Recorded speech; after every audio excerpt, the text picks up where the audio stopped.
Ladies and gentlemen, good morning or evening.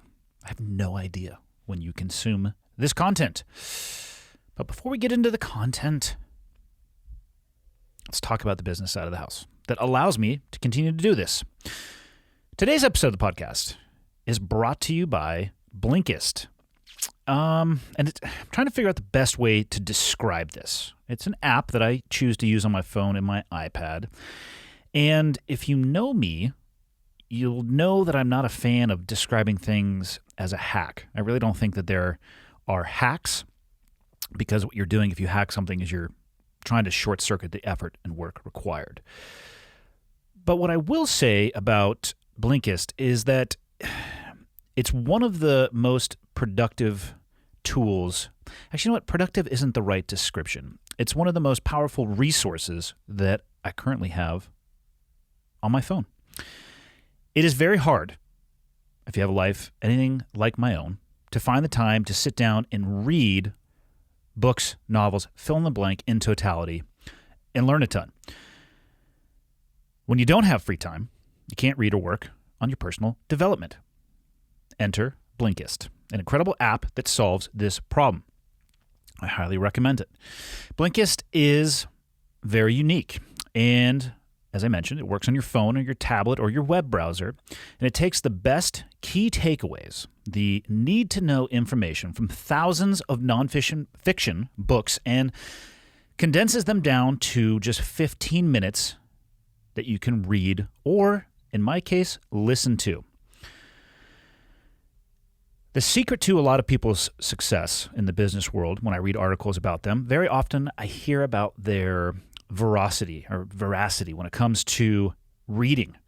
Business leaders, they're well known for reading a lot of books, and I wish I had the time to read them in totality. Blinkist is made for busy people who want to get to the main points quickly, so you can start using that information right away. And with its audio feature, Blinkist makes it easy to finish a book during your commute or on your lunch break or while you exercise. 12 million people are using Blinkist right now, and it has a massive and growing library. From self-help, business, health, to history books, Blinkist has the latest titles from best-selling lists or bestseller lists, as well as classic nonfiction titles you were always meant to read, but you never had the time to.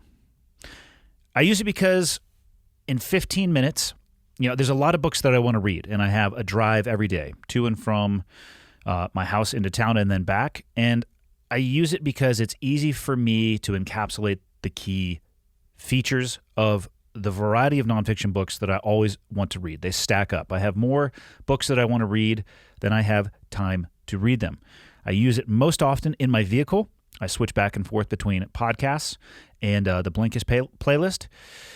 And for me, I generally will sit more on the entrepreneur side of the house. But if you go to Blinkist.com, Blinkist.com, and just go to the Explorer, you can pull from whatever category you want to. It's almost endless, and I highly recommend that you check it out. With Blinkist, you will get unlimited access to read or listen to a massive library of condensed nonfiction books, all the books that you want, and all for one low price. Right now, for a limited time, Blinkist has a special offer just for this audience. Go to Blinkist, Blinkist.com/clearedhot. You can try it for free for 7 days and save 25% off your new subscription. That is Blinkist.com/clearedhot to start your 7-day trial. And you'll also save 25% off, but only when you sign up at Blinkist.com/clearedhot. Check it out. I highly recommend it. This episode is also brought to you by Mint Mobile, which makes it the easiest time it has ever been to break up with your old wireless provider. They were the first company to sell premium wireless service online only, and now Mint Mobile is introducing their unlimited data plan for just $30 a month. Let that sink in. An unlimited plan for $30. How much is your soon-to-be ex wireless provider charging you for exactly that? So for people that hate their phone bill and are ready to cut ties with big wireless, Mint Mobile offers their premium unlimited plan for just $30 a month. By going online only and eliminating the traditional cost of retail, Mint Mobile passes significant savings directly to you, the consumer. All plans come with unlimited talk and text, plus high-speed data delivered on the nation's largest 5G network. You can use your own phone with any Mint Mobile plan and keep your same phone number along with your existing contacts. And if you're not 100% satisfied, Mint Mobile has you covered with their 7-day money-back guarantee. Like I said, breaking up with Big Wireless and switching to Mint Mobile's premium unlimited data plan for $30 a month. It's the easiest time you could possibly do it. So, for the listeners, to get your new unlimited wireless plan for just $30 a month and get the plan shipped to your door for free, go to mintmobile.com/clearedhot. That is mintmobile.com/clearedhot. Cut your unlimited wireless bill to $30 a month at mintmobile.com/clearedhot. And that's it on the business side of the house. Thanks for bearing with me and listening, even though I know some of you sons of bitches jump ahead. My guest today, Adam Haidary. We were connected to the beauty of the internet. I think it was actually Instagram. I think I slid into his DMs, or he slid into mine, and I will admit I don't know if I'm using that term properly.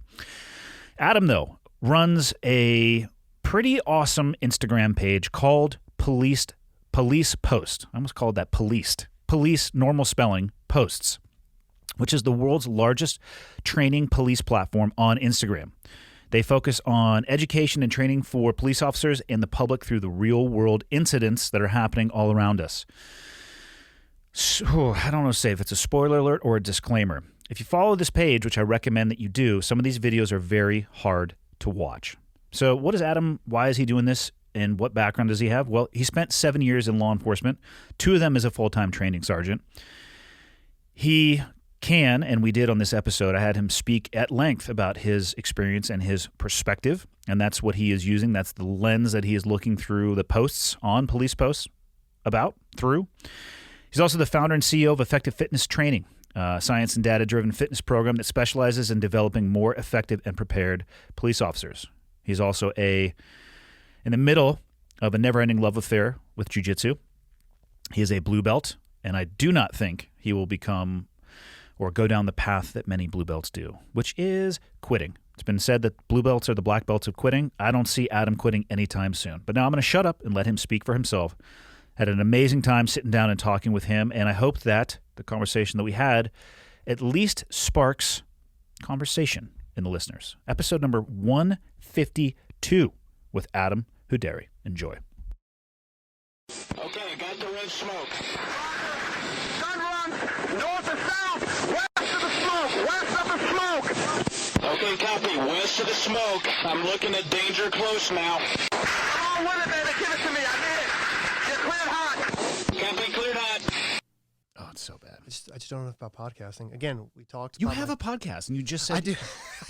I just don't know that much about podcasting. I don't have much. I mean, I had some really good people lined up to be on it, and it just didn't become a focus, right? It just, I had other ventures. It is very tough to do a consistent podcast, which I would say would have, I mean, the quality has to be judged by other people.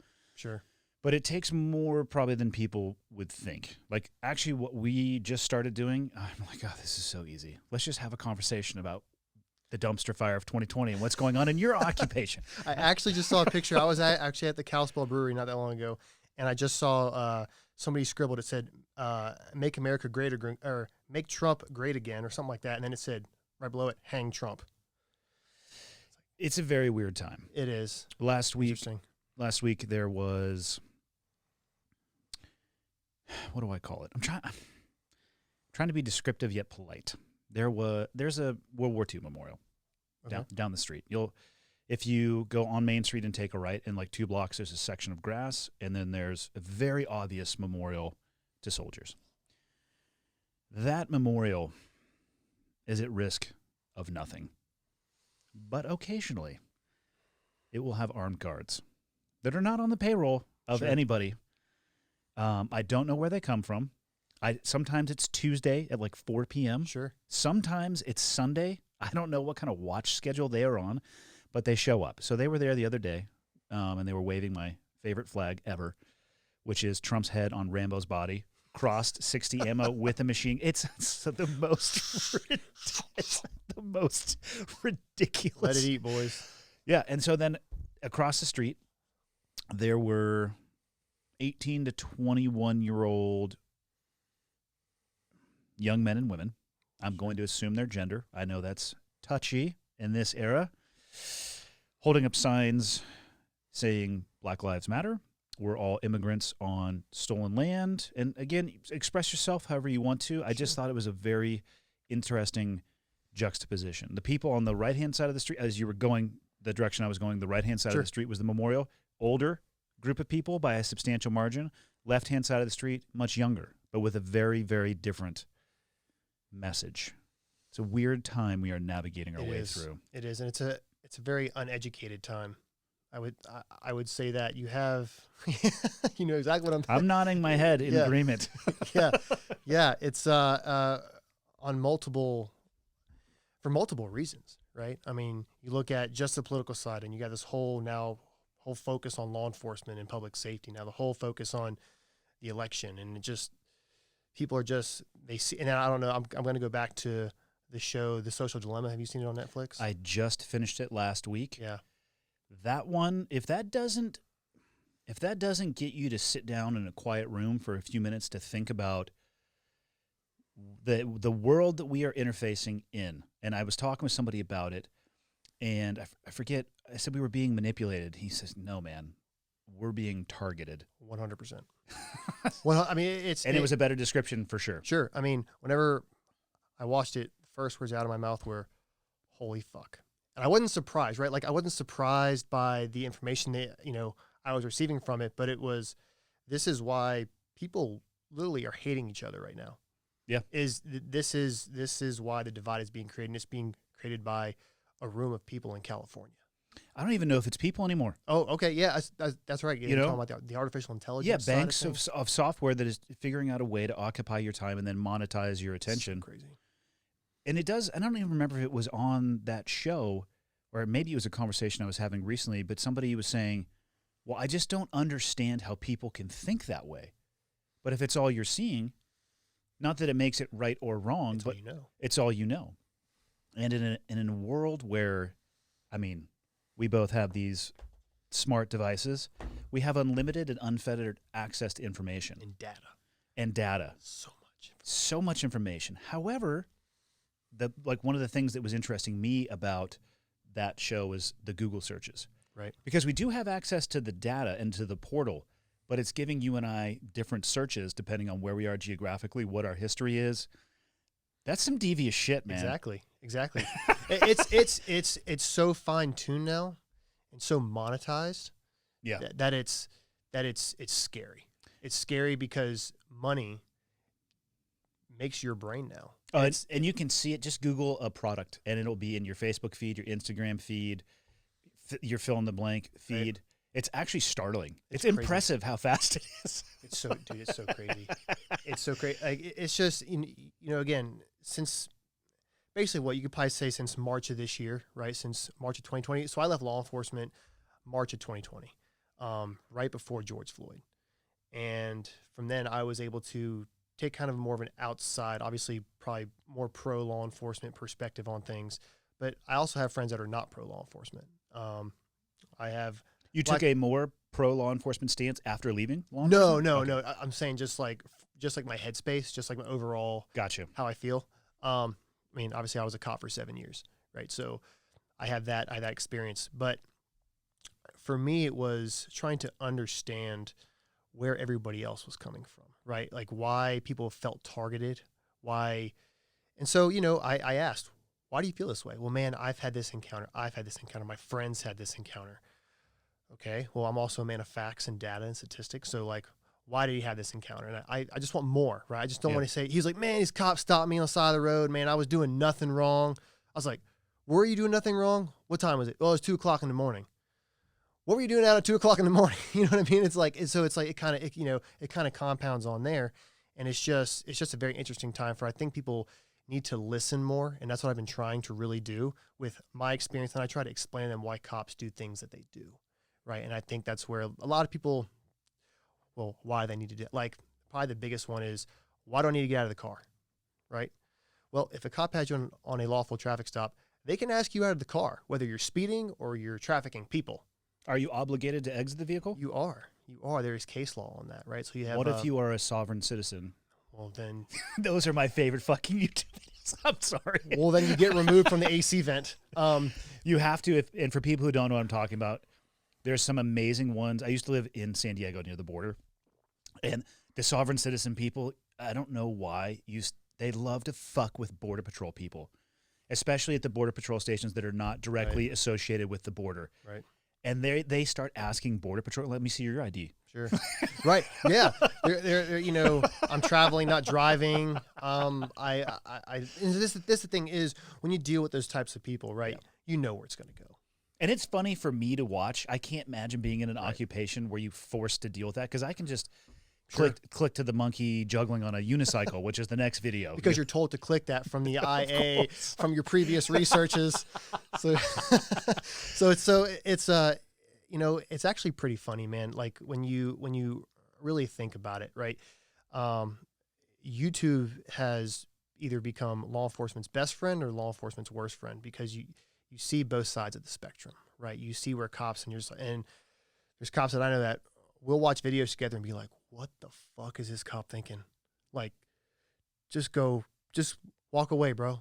This is not your battle. Just walk away. You're going to make this situation a whole lot worse than it needs to be, and something's going to come of it. You're going to end up on fucking TV. Your life is fucking over, and now what? And it will negatively impact an entire occupation. Freaking everyone. You're a target. You have a uniform. You have a badge and a gun. It doesn't matter.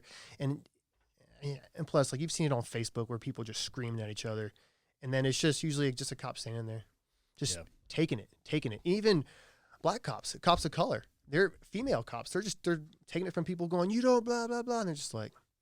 Actually, I don't even know how I came across it. I'm sure it was in my suggested videos, but I was watching one of those yesterday. Almost positive it was either Portland or Seattle. I'm going to say high 90th percentile. It was in Portland. Probably both. It was a female officer, a white officer, a black male officer, and a guy just standing there motherfucking all three of them and trying to get he was yelling at a black officer, say Black Lives Matter. Sure. And like the look on that guy's face was like, I don't get paid enough to deal with this shit. Bro, I'll tell you this right now. The cops are racking up some serious overtime. They're talking about defunding the police. Cops have 21-foot ski boats in their front yards now. Because, hey, they're like, you know what? I'm here for 12 hours. Then after this, I go the fuck home. Yeah. And then I collect double my paycheck. So, I think the majority of people do not know anything about law enforcement. And I'm not just saying just what they see on TV. I'm talking about from case law all the way to investigations, to evidence collection, to even just general court, right? Like there's how the justice system works. Yeah. People have no idea, right?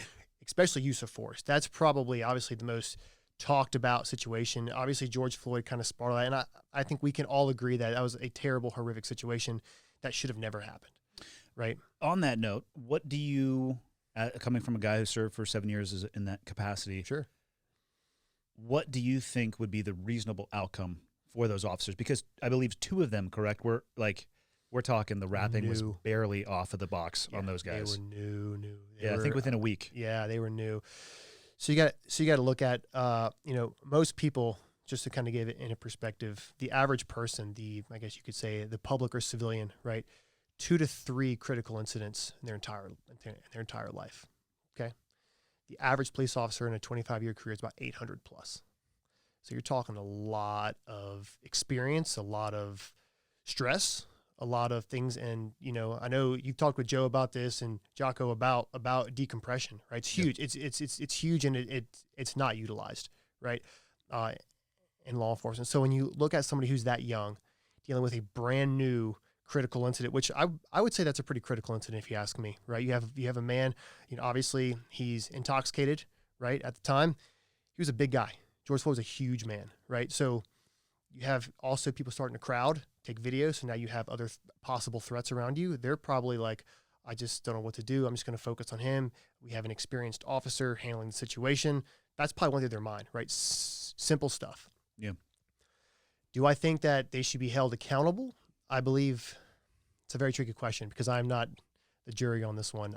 Nor am I by any Yeah, stretch. And they are due process just like 100%. anybody else is. And I think that's where people, you also have moral justice and you have legal justice. And I think the alligator mouth is heading more towards moral justice. And that's what people want. They want that emotional justice. I'm sorry, emotional justice, not moral justice, emotional justice. And that's not what works. We know that's not what works. I mean, they were calling for those people, the officers, all three of them, and To be charged with murder. and they were calling for their heads. It basically, as soon as that started trending on social media, and that's just not the way that it the blew system up, dude. works. $2 billion in damage so far. Yeah, Right? It's $2 billion. That's crazy. How much, who would love to invested $2 billion in something else that we need, right? Yeah. Like more training. But that's, for those officers, I feel for them because when I was a young officer, how I kind of started, basically what I do is I would screw up and I would say, well, luckily nothing happened. Let me find somebody else that screwed up just like I did and post on social media and write some training points. Right? Oh, hell yeah. So I mean, again, the best teacher's experience. Like I'll give an example. Like a guy passed out at a green light, passed out drunk, or who knows, medical condition, car still in drive, foot on the brake. Well, first thing I do is I try to walk in front of the car and walk around it. And I'm like after I do, smushed. right. So I do a quick little after action with myself, a little debrief after the situation. I'm like, well, that was fucking dumb. Don't do that shit again. Or like, hey, that fucking foot chase. Yeah, you probably shouldn't just ran around that corner without, taking some time. Like there's just small things that you just start to pick up on. Like probably one of the biggest ones is when a cop asks for hands.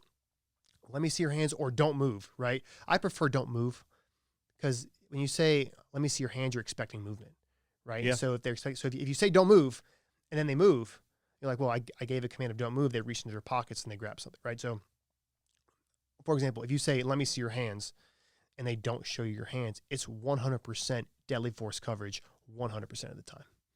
Really? 100% of the time. There's been, I've done comparison videos. There is a video of a cop in South Carolina. I believe it's in Estill, South Carolina. A cop did survive a very similar situation. Cold outside, guy had a heavy coat, probably like a Carhartt jacket, some type of jacket like that. Officer approached him. I believe he thought he was a murder suspect. Said, hey man, let me see your hands. Let me see your hands. He had his taser out. And guys, like, of course, big puffy jackets and tasers, they don't mix. I was just going to ask you if it would go through that. They don't mix. Okay. And so What if you shoot him in the face with it? that could possibly work. Be relatively close because the spread on those I things was going to is say it'd have to be a taser sniper, which I don't know if you guys have that qual, but that'd be sweet. that would be legit. Like one in the cheek and one in the high forehead, like a full sniper shot. If it could be me, and this is probably so unethical, but tranquilizer guns, dude. How fucking cool would that be? Hey man, stop. No. But the thing is, well, at least in the videos I've seen with elephants, it takes them like 20 minutes to stumble around. So you'd need to have a very quick acting. Yeah. I think it's like some like ketamine darts or something. I don't know. I feel like they're not going to get approved, but I really do appreciate where your headspace is on that. Right? Because you would think like, hey, look, it's considered less than lethal, right? Technically. I mean, ketamine's relatively safe. I don't know if you know Dr. Andrew Fisher. No. He was the head, I believe, of COTI, the Committee on TCCC. He's, I believe, in med school now.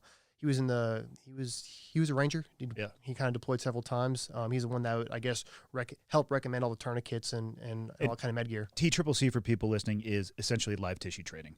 Great. And so him and I actually did a podcast. I guess it was like a Instagram live about ketamine in law enforcement because there was actually a kid that died. I believe he was high on fentanyl. I could be wrong on that. Don't quote me on that. And they went to, excited delirium is what it was. He was experiencing excited delirium. They went to give him ketamine. I believe the kid then died, but I believe it wasn't from the ketamine. So now there's a big uproar. I believe it was in Colorado. There was a big uproar about that. But ketamine is relatively safe and relatively effective for excited delirium suspects. I don't know if you've experienced that. People don't know what excited delirium is. I actually haven't. You haven't? Okay. It's someone who becomes in a crazy emotional state. It can be triggered by drugs, right? But they become extremely strong. People that experience excited delirium have a high fatality rate. They usually die, right? But there's a way to help combat that, and I believe Dr. Andrew Fisher, he wrote a bunch of research on it, was about the effectiveness of ketamine in a law enforcement aspect. Like if a he asked me if would I think it would be a good choice for it to happen. I told him I don't think law enforcement should have any medical intervention abilities or powers, right? That's so out of the scope of law enforcement.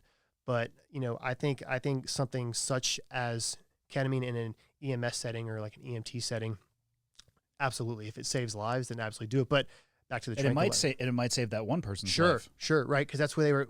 I think he was also possibly going the George Floyd direction too. Yeah. Because if you watch the entire body cam footage, which I don't know if everybody has, because they waited 5 months to release it or something stupid. Which I think once the investigation is basically people need to see this. America burned. Yeah. People died. Businesses, people went out of business. They lost their lives. I think it still would have happened if they released the whole thing. You think so? I think that the emotional reaction to the termination of the video and what happened at the end, it wouldn't have mattered. I think that the horse would have been out of the barn and people would have been screaming. But people would have been screaming like, hey, you need to look. But the tinderbox, George Floyd was obviously catastrophic. And it was. I couldn't be more supportive of law enforcement, but I'm also very critical of law enforcement. Same from the military. Couldn't be more supportive, sure. But when they fuck up, guess what, boys? The frying pan's on, and you people that are responsible get your feet in the frying pan. 100%. But I think the environment, the COVID environment, people being smashed and told what to do and restrict. I think there was a tinderbox in addition to that. I don't think if there had been 4 hours of body cam footage, because it terminated in the loss of his life, absolutely, I think it was going to burn. Sure. Which sucks because that shows that our society isn't willing to take a nuanced approach on things that require thought and understanding and sometimes empathy, even when you don't want to have it. Sure. And what really sucks too is the target it put on law enforcement's back. I've had friends, the city where I live, there were riots. Luckily, it wasn't as bad as anywhere else. I think there was one bad night, and then after that, they started just rounding people up. They're like, curfew, lock them up. It is what it is. But one of my best friends, Jeff. He's a canine sergeant in the city that I live, and he came by my house and picked up a helmet before he went out. The first night, he goes, dude, I've never seen nothing like it. And he's been a cop for 12, 15 years now. And he came by the house and you could tell where a cinder block was smashed in his hood, and being a canine guy, things were thrown at his dog, like large metal objects were thrown at his dog. And he's like, dude, your head couldn't be on a swivel fast enough. It was just the amount of intensity. And again, we didn't have it as bad as other areas like Portland, where they're getting basically IEDs thrown at them, fireworks. I mean, handheld explosive devices are being thrown at these federal officers, right? And it's like, in your experience overseas, it's like, if that's 100% deadly force right there. You throw a if fucking somebody grenade threw at a me, Molotov or cocktail or grenade, I would mow them the fuck down. 100%. First off, if they picked it up and moved their arm back in a motion like they were going to throw it, that is as far as their arm would get. Bye. Yeah. And then but I'm not advocating that that's what Portland police officers should do. Let me be very clear. Correct. 100%. Yes. Let me be very clear. I'm not advocating that law enforcement behave in that manner. Yes. Asterisk mark on both of our statements there.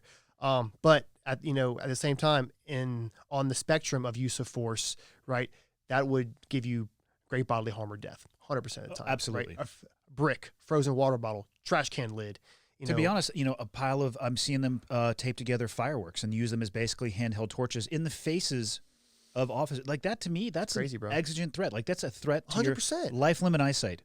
Lasers, they have, they've been doing, they've been doing a lot with the lasers, and I think 4 federal agents are now almost completely blind because of it. I know they now gave them glasses and stuff like that that'll help kind of combat that, but it's just an ongoing threat for these guys, and I think people really do not understand the threats that these mothers and fathers and sons and daughters are facing from Americans, right? You have Americans doing this to other Americans. This isn't like ISIS is fucking in Seattle or any else. You have other Americans that are doing this thing, and then for what? That's what they're. This is the thing too. Is I talked to a buddy about this. Not law enforcement related. He's just a normal dude, super good guy, and he goes, you know what's funny, man? He goes, a lot of these guys doing it. He goes, they do it in the name of Black Lives Matter, but it's white people. And I'm like, Suresh, I even talked to Suresh about this actually. And I was like, yeah. He goes, do you think it's because they want Black lives to matter? Or do you think it's because they want something else? And I said, it's probably because they want something else. I think they're just there to destroy and tear down the system. I don't think it has anything to do with anybody's life. Yeah. I think they just want something new, and it's a reason to cause chaos because there's no consequence right now. There's that's what I think. Zero consequence. And disclaimer, people, not a professional in anything I'm about to say. I think that's why a lot of it is perpetuating and continuing because it's not being squashed, because there are no consequences. And it's very interesting when you look. Have you ever looked at a vast array of the mugshots of people that have been arrested during this? I have. They look like upstanding citizens. They're uncannily similar. The age range, I would say, I mean, obviously there's some outliers, but plus or minus 5 years from, I'm going to say 20. They're very young. They're very young. And they just all have an unhappy, disheveled, unhealthy look. And so I don't know if maybe they did start off. I mean, I want to give people some grace and the benefit of the doubt. Maybe they are there because at a deep level they do believe that Black Lives Matter, and guess what? They do. But in my opinion, 100%. I have no problem saying that, but I will also tell people in the next breath, to me, in my opinion, in my approach to life, all lives matter until they don't. Slow clap on this side of the mic. I mean, I don't care what color skin you are, until you do something that makes you my enemy, then I'm going to treat you as my ally, period. And I would want to think that, okay, that is the reason maybe why those people started off doing this, but I don't understand how their behavior now arrives at an end state that actually moves any of that messaging along. They just seem to want to burn everything to the ground. Burn and destroy without consequence. And absent a plan to rebuild also. I don't see those people. I mean, again, I'm being biased because I'm looking at only the mugshots. I don't see a lot of them doing the heavy lifting on the rebuilding. Yeah, no. I mean, it's actually funny you say about the mugshots. My buddy goes, hey, they're look. so similar. Yeah, they all look like they come from the hills, have eyes, bro. Yeah. Like they all look very distraught, like almost cracked out. Like they're all just like, I mean, I'm yeah. Feel free to Google. It is what it is. But and this the thing is it's crazy because you look at these people and you're like, where did they come from, right? So I know in some riots, right, that they were having people bust in, right? Because I know that there were some people that were arrested. They were checking DLs, getting IDs on these people. They weren't even from the city. They were 2-3 hours away. And you actually can hit two birds with one stone. If you want to Google the mugshots, Google the home addresses as well. Yeah, absolutely. Or the city of residence. They're often not very proximal to, and there's some riot tourism going on, some anarchy tourism. Sure, it's very profitable. For who? For people stealing. Oh, for sure. Now that's one that, I mean, oh my God, I read did I read it or did I watch it? I can only make it halfway through, but somebody tried to make a link between stealing, also known as looting, and property ownership, and how they made all these small connections to, they had the right to go in and loot Target and take a flat screen TV because the system was built off oppression to them, and it's a way for them to regain their property rights. Correct. So like reparations, basically. Essentially, but it was incredible, the leaps in logic that the individual wrote to get to that place where a flat screen TV somehow is reparations. It equals what's happened 200 years ago. I understand that. I think the biggest word you said there that I took away was logic. And I think, as soon as you said, I don't know if you noticed a smile on my face, but that word that defines 2020 for me, because I think you mean the lack of. Correct. Well, so I guess I wonder where my logic is. Shit. No, but yes, the lack of logic and the lack of just common sense understanding of a situation.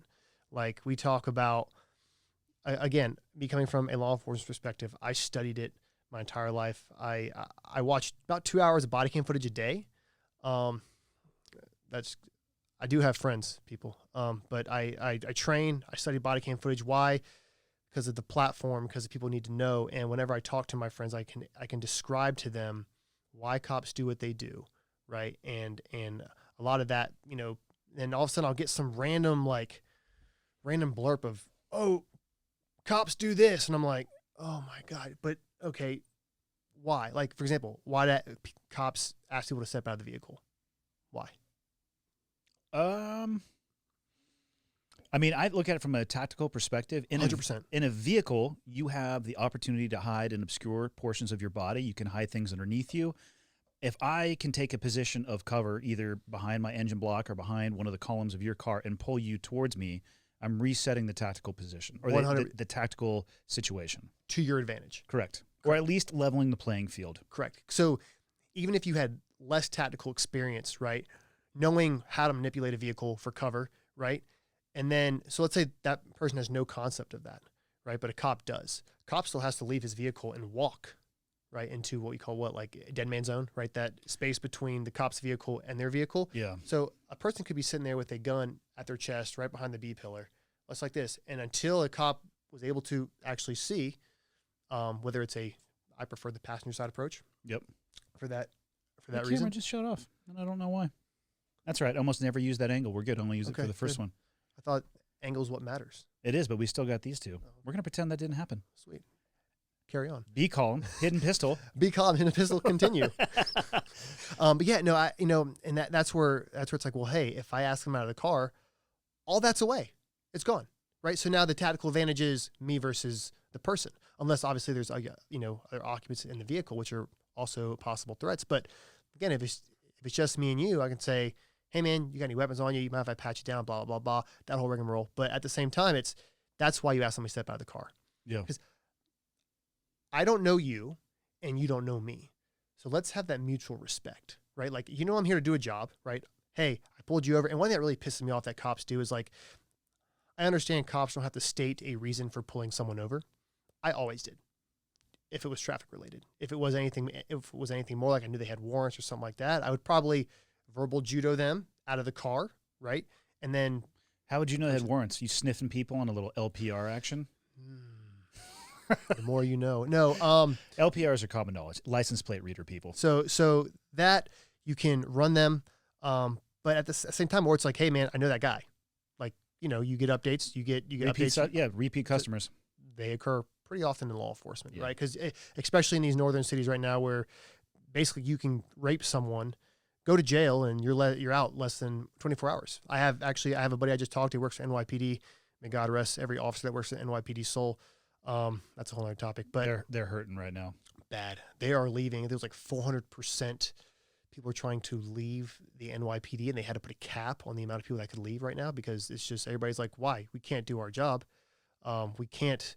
I don't know if you saw that video. I'm kind of going off on a tangent here, but the use of force video where now they can't put the knee on chest or back or belly or anything like that. You're a fellow jiu-jitsu player. Yes. And how long have you been at it? I've been at it for about, actually, a little over 3 years now. Okay. Yeah. So everything that you and I say about jiu-jitsu, listen up, people. We don't know what the hell we're talking about. Zero. We have 5 years of combined experience. I've been at it for 2. You've been at it for 3. And the I heard that they were removing those tools, don't worry about it. It gives it the conditioning color. I'm sorry, bro. I don't know if you guys, this is a phenomenal looking table. Made by a buddy of mine, Purple Belt, who I do jiu-jitsu with. Beautiful. He is a Renaissance man. He always smells of sawdust, even when we roll. It's amazing. I'm not gay, but if I was. Yeah. I'm only gay when I roll with him. 50-50 is a pretty gay position, but carry on. True. 50-50 guard. Scissor guard, as it's known. God, we're down a rabbit hole. Anyways. As soon as I heard that they were taking those tools away, I immediately knew that, I had 2 thoughts simultaneously. One, those cops are not going to be able to do the things that they need to do, and it actually just got a whole lot more dangerous for the civilians that they are going to be trying to protect. 100%. If you take tools away, you're limiting. So now it's okay. What if all of those control positions, which as somebody who let's say a month into jiu-jitsu, does it hurt to have somebody who is on your chest? Yes, it does. But is it also an incredible control position for a few seconds to allow yourself to get to you could go knee on belly to mount, right? You could use it as a transition period. Absolutely. You could roll them over onto their stomach and knee on low back with a nice little gift wrap, which is awesome for law enforcement because you got your chest up nice and high. You can disengage. You're not in a threat. But if you can't do those things, okay, well, what do I have? Let's look down at the Batman belt. I got a taser. Well, battery's dead. What's next? Well, I got my gun. Right. So my approach to jiu-jitsu, and again, so I try to listen to all the big podcasts, right? So I'm not a big podcast listener. I do listen to Joe a lot. I listen to you. I listen to Jocko. You guys talk a lot about law enforcement training. And I think I think some of the things you guys say, probably 99% of it, I agree. 99%. 1%, I can't really put a finger on it, but I think the understanding there is jiu-jitsu, mandatory, 100%, without equivocation, should be mandatory. Now, I know Joe was talking to someone, he said, hey, every cop should be a purple belt jiu-jitsu, right? So you're looking at... So that's you're looking a long at what, stroke. I'd say for most people, 6 years. 6 years. 6 years of and 2 to 3 days a week yeah. consistently for 6 years. That's a lot of hours on them. That's a lot of mat time. And not everybody picks it up at the same pace. It could be 8. Or it could be 4. You could be a Rain Man, Absolutely. and it could totally be 4. Absolutely. So you also look at abilities of people, right? So you look at people who are athletic are probably going to have a faster taking to jiu-jitsu, right? They're going to have the ability to switch to things like from, mount to S mount, right? Or they're able to get from knee on belly to mount or disengage, right? So those things are great. I think personally, going through the academy, one academy, some people have gone through multiple academies. I don't know why, but it's usually because they move, right? Yeah, move. Some will actually transfer over, and you just have to do like legals, driving, and shooting, basically. And it's like, check, you're good. Go to FTO. I think in the academy they should start jiu-jitsu. I know when I went through the academy, they trained us on something called PPCT. Don't ask me what it stands for, but AKA bullshit. PPCT. It's like Personal Protection Combat Tactics is what I'm going to say. Absolutely terrible. I wouldn't even say combat because I doubt it was even freaking tested. It's like this shit. It's like, like you deflect the gun and you grab it into your chest and you rotate and then you use like the pressure points up the nose and then back behind the ear. And I'm like, was this taught by Steven Seagal? It might as well be. And it's absolute garbage. 100% garbage. If I were to say, all right, let's hit the mats, I'm going to do some PPCT on you, you would wrap me up so fucking fast. You'd be like, wait, cops are taught this shit? And I'd be like, not all cops, right? There are some agencies that are very progressive. They are doing jiu-jitsu. They're doing the GST program. Like, yep. And I've actually talked to Henry Gracie a couple times about certain things. And he's awesome, by the way. He's the man, dude. Yeah. I had a great conversation with him for a couple of hours just in his office chatting a ton about law enforcement. He's a great guy. And we actually, are trying to, I actually got him into like a police only page that I run, and he's actually going to hopefully start posting stuff just for law enforcement. That page, like, I think one thing cops need to train, and I see it, and you can YouTube this, vehicle extractions. Yeah, getting someone out of a vehicle. There was an officer in Tulsa that was just killed. He was a sergeant. Forgive me, I do not know his name, but he was shot and killed. And I did actually do an after action on police posts about it. And basically, they were talking with this guy. He got tased. Taser was ineffective, pepper sprayed, and he had a gun on the entire time. And he was able to get to that gun. And they literally had about an 8-minute conversation back and forth about get out of the car, get out of the car, get out of the car. At some point, you got to ask, tell, enforce, right? Like, in the first 15 seconds how that stop's going to go. You walk into the car, and it's like, man, what the fuck? Like, you got people, and you're like, all right, I know this is going to go. This dude's going to get yanked out of the AC vent, right? Like, this is what's going to, or he's going to drive off, or he's going to start shooting us, or whatever the case may be. But I think people need to understand, cops need to understand the first 15 seconds, right? You shouldn't have an 8-minute conversation on the side of the road about get out of the car. That just shouldn't happen. Yeah. He had time to plan, time to think, and time to execute. Did he call for backup early on in that process? He was the backup to a officer who made the initial stop, who knew this guy was trouble. So he called. The sergeant arrived on scene. It's probably about a 12-minute encounter after all, and the guy ended up shooting both cops. Then he actually bent over the sergeant and then basically executed him on the side of the road. It's a very hard video to watch because you just want to help. you want to help. But him being pepper sprayed, I hate pepper spray. Pepper spray should be used for one thing, and that's crowd control, right? Because if I pepper spray you across this table, and we're both in a party. We're both very fucked. One, we smell like tacos, right? Two, we both can't see. Three, it's like you just don't know what's going on, right? And so now at some point I have to go hands-on with you to put you in handcuffs. So I'm going to get contaminated at some point. And then what? Then I got to touch on my shit. Then I probably got to touch my face. Then it's just a pain in the ass. So I believe that OC have its place. I carried it. I carried it for crowd control. That's it. Tasers, phenomenal tool. When they fail, you should have a plan B, right? And so again, situation always dictates the plan, because the use of force and this is another thing, isn't necessarily, it is steps, but these steps can be jumped very quickly. We always called it a use of force continuum. Right. Exactly. So it's a jump from verbal judo, because what's the first level of use of force? This is where I lose a lot of people. What's the first level of use of force? I would say verbal de-escalation. Nope. Officer presence. Oh, just being there. Showing up. I don't know if that's de-escalation. That might be, for a lot of people, escalation. You think, well, could it be de-escalation? It could be. If you were thinking about robbing a bank and you saw a cop car parked up, you'd be like, you know what? Fuck that. True. Okay. I can see it. So de-escalation. This is why being a fat cop is a terrible thing to be. Fat cops should not exist. 100%.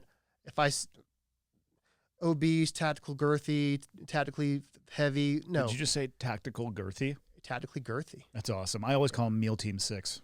Well, you're allowed to say that. I'll just call you fat pig. Seriously. There's fat seals out there. Yeah? Oh, there are. But so this is one thing. I have a question for you. So military guys that get deployed, they got to put on some extra pounds, right? Body fat wise? No. So because I had a buddy tell me, yeah, man, we just really eat what we can because we just burn so many calories, and it's okay to be a little extra pudgy because we lose it so fast because it's hot and all this shit. He wasn't a SEAL, by the way. Yeah, I mean, regardless of occupation, putting on spare weight that has no benefit whatsoever in the hopes that you're going to burn it out due to caloric deficit. No. In a hot environment, I think Okay. I see more negative than positive. I mean, what if you're less active than you thought you were going to be, and now you have to do something dynamic, and you're loading your joints and tendons and muscles with more weight? I mean, okay. I would try to get into the absolute best shape possible for the first day overseas, and then you're just holding on. Just maintaining at all, or you come back in the worst shape. But you go there that was my theory. Like, I'm going to go there as the best possible version of me, and whatever comes back, and then we repeat that cycle. That's what I would recommend. Sure. People. See, I have zero military experience whatsoever, so I don't know anything about the military, but I do know this. I do know that fat is bad. Yeah. As a general principle, that applies. Sure. I think too. So, quick little background. So, about 2 years ago, I had an idea, bing, in my head, and I was like, man. And this is also coming from my own personal experience. I was tired of cops being like, you know what? I don't work out anymore because my knee hurts. I don't work out anymore because my back hurts. But I'm like, well, yeah, okay, cool. But you're still a cop, so like you should probably take care of yourself, right? You know, because 40% of cops are obese. That is a statistic. You can look that up. 40% of cops are obese. The average life expectancy of a cop is 57 years old. And it's usually heart disease that gets them, right? It could be mostly it's stress related, right? Again, you think about the 2 or 3 critical incidents of a civilian or the public compared to 800, right? So 800 is a lot, right? That's like almost one a day for 3 years, right? Give or take. Yeah. So, and plus it really depends on what city. If you work in Chicago, it's like 2 or 3 times a shift. Yeah. Right? Like you work in a Probably, bigger city. More. If not, oh, dude, brutal. But like, you think about that, everything just compounds and compounds and compounds. And then, you stress, lack of sleep, poor diet, lack of exercise. Probably shifting hours inside of that as well. Night shift, right? Yep. Night shift in itself, there are studies out there that it will increase your risk of cancer, right? Just from being on night shift. I was talking to a buddy of mine who's a sheriff right before you showed up, and we were talking about getting together one day next week, and he's talking about the rifle opener. He's like, hey, man, what day is it? He's like, it's Monday, right? I'm like, no, bro, it's Wednesday. And he's like, goddamn night shift. He's like, I can't be dude, it fucks with you. Yeah. Like he thought it was Monday. Yeah. They work. Am I on or am I off? Am I on or am I off? Hey, cool, whatever. But it's just all that stress, all that shit just compounds. And right, like, I mean, you know, we get a lot of people that have military experience, especially on the page, military experience, and they try to relate it to law enforcement experience. Do I think it directly relates? I think some aspects of it, when it becomes to tactics or violence in general, like whether you're getting shot out here, that's it though. here, right? So this is where it's like, well, in Afghanistan or in Iraq, and I'm like, hey, bro, I got no experience in any of those places, right? But like, we don't do suppressive fire on 3rd Avenue. Like it just doesn't happen. What? M240? Now here's the thing. Hang on, boys, I'm coming. Yeah. No, I try to keep people ask me about incidents, and I can only talk about things from a tactical perspective. And I always tell people, like, I was never a police officer, and I actually don't think that I think the vast majority of military experience has no application whatsoever to the world of the law enforcement officer. I think when it comes to getting involved with critical incidences, like guys that actually there's similarities, but the rule set that we were governed and boundaried by were so different. I had one of two criteria that had to be met: hostile intent or hostile act, and either of those authorized me to take the life of that individual. Sure. That is not the rule set that law enforcement needs to be playing with. So to put it in that perspective, you could probably say this: law enforcement has to do every single thing possible and be nice to you before absolutely last resort. So basically, cops have to be nice before shooting you in the face. I think situation dependent, but talking about the situation where they get out of a car and they have to approach a vehicle, it's so hard to describe to people what you're talking about, that dead zone. I can only imagine walking up to a sedan and the windows are so incredibly tinted dark, you can't see what's inside. Sure. An asshole in the driver's seat only rolls the window down a crack. Sure. And you're standing there exposed. Sure. So training point there, get on your PA, tell them to roll down the windows. Never walk up to a car. Why? Yeah. Of course. Sir, roll down your windows. PA. So that, hey, cops listening, training point there. I learned that from a buddy of mine, Dennis. Again, something as simple as that. Something as simple as that will dictate how the stop goes. Because if okay, you were speeding, you ran a stop sign. Who's not going to roll down their windows? Like it's a very minor crime. If you have a guy, it's like, shit, I got a gun, I got some dope in here, whatever. They're probably going to be a little more hesitant. So now you know. So now your level of awareness is probably a little bit more elevated than you were if somebody was like, yeah, I'll roll down. Because like I know when I get pulled over, which I have court for a speeding ticket, I actually rolled down all of my windows. Same. Turn my overhead light on, even if it's during the day. And as soon as he walks up, I have my license and registration in hand on top of the steering wheel because I know what it's like to be on the other side of that door. When I get pulled over, which I do occasionally for going far too fast, and when the officer says... In Montana, bro? Oh, dude. I can explore the space from time to time. And when the officer will be like, do you know why I pulled you? I'm like, yes, I was going so fast. And you know when they laugh, like, you're going to be okay. They're like, just slow down. But I am all windows down, same thing. And then I don't even get I put my wallet to a place. I usually put it on the little center in between on my truck. Smart. Hands on the steering wheel, and I just sit there and I wait. And I wait for them to come up, and I'm not like sitting there like looking at them through my windows. I just sit there and the conversations are always, it's yes, sir, no, sir, yes, ma'am, no, ma'am. There's no street side lawyering. I don't care if I'm wrong. And I have encountered cops that were assholes. And you know what? So have I. And that's the thing. And I don't know what happened in their personal life leading up to that or the call that they had before. And I'm not going to hash it out with them. No, that's not on the street. No. The street lawyer thing is going to do nothing but escalate a situation where, in my opinion, because again, I've never walked up to a car in the perspective that law enforcement has, but I have worked in tactical environments where we are approaching vehicles and extricating people from vehicles. And sometimes you get up to the vehicle, you're like, whoa, and you're just walking backwards as you're unloading. I mean, it's a very gnarly situation to be in. It's very scary when people say, routine traffic stop. There's nothing like a routine traffic stop. That's a very true statement. Well, they're all routine until they're not. Right, exactly. And this can also actually go directly into tactics, right? So one thing that I always preach, like many others, are sure your tactics work, but were they ever opposed? So like, especially vehicle tactics, right? That's like one thing. There's a guy, Will Petty, he owns Centrifuge Training. He teaches vehicle CQB. It's all data driven, right? So 37% of law enforcement officers are ambushed while sitting inside a vehicle. Okay. I mean, look at LA. That's look at LA, right? But notice what those officers did. They got the fuck out of the vehicle, started to apply medical aid while also having, shot in the face. And then that woman was a savage. what a badass. And I mean dude. that in the best possible term. 100%. Yeah. 100%. You don't get shot in the face. At least I would probably be like, well, that's Yep. that. You know? Does somebody want to come fix this for me? Please. But again, she knew to get out of the vehicle because Yep. sitting inside a vehicle, it's a fucking coffin, right? Yeah. So, you know, Super limited visibility too. super limited visibility. You're stuck. We know terminal ballistics. You know, when a bullet hits glass, when you're sitting inside, the bullet angles down, right? So get the fuck out. So ducking behind doesn't do anything but just make you probably a worse target. But I think when it comes to tactics and training in law enforcement, when it comes to just approaching that routine traffic stop, is could you approach it better? Is there different ways to do things, like asking somebody to roll down their tinted windows before you even walk up? Like, could that save your life? Something that small that might not be a big deal, right? So I always ask people to vet their training by, what if it was opposed, like especially felony car stops, right? So we all know the fatal funnel, right? Hallways, Yep. whatever. Hallways, doorways. The space between two vehicles on a felony car stop, what is the difference?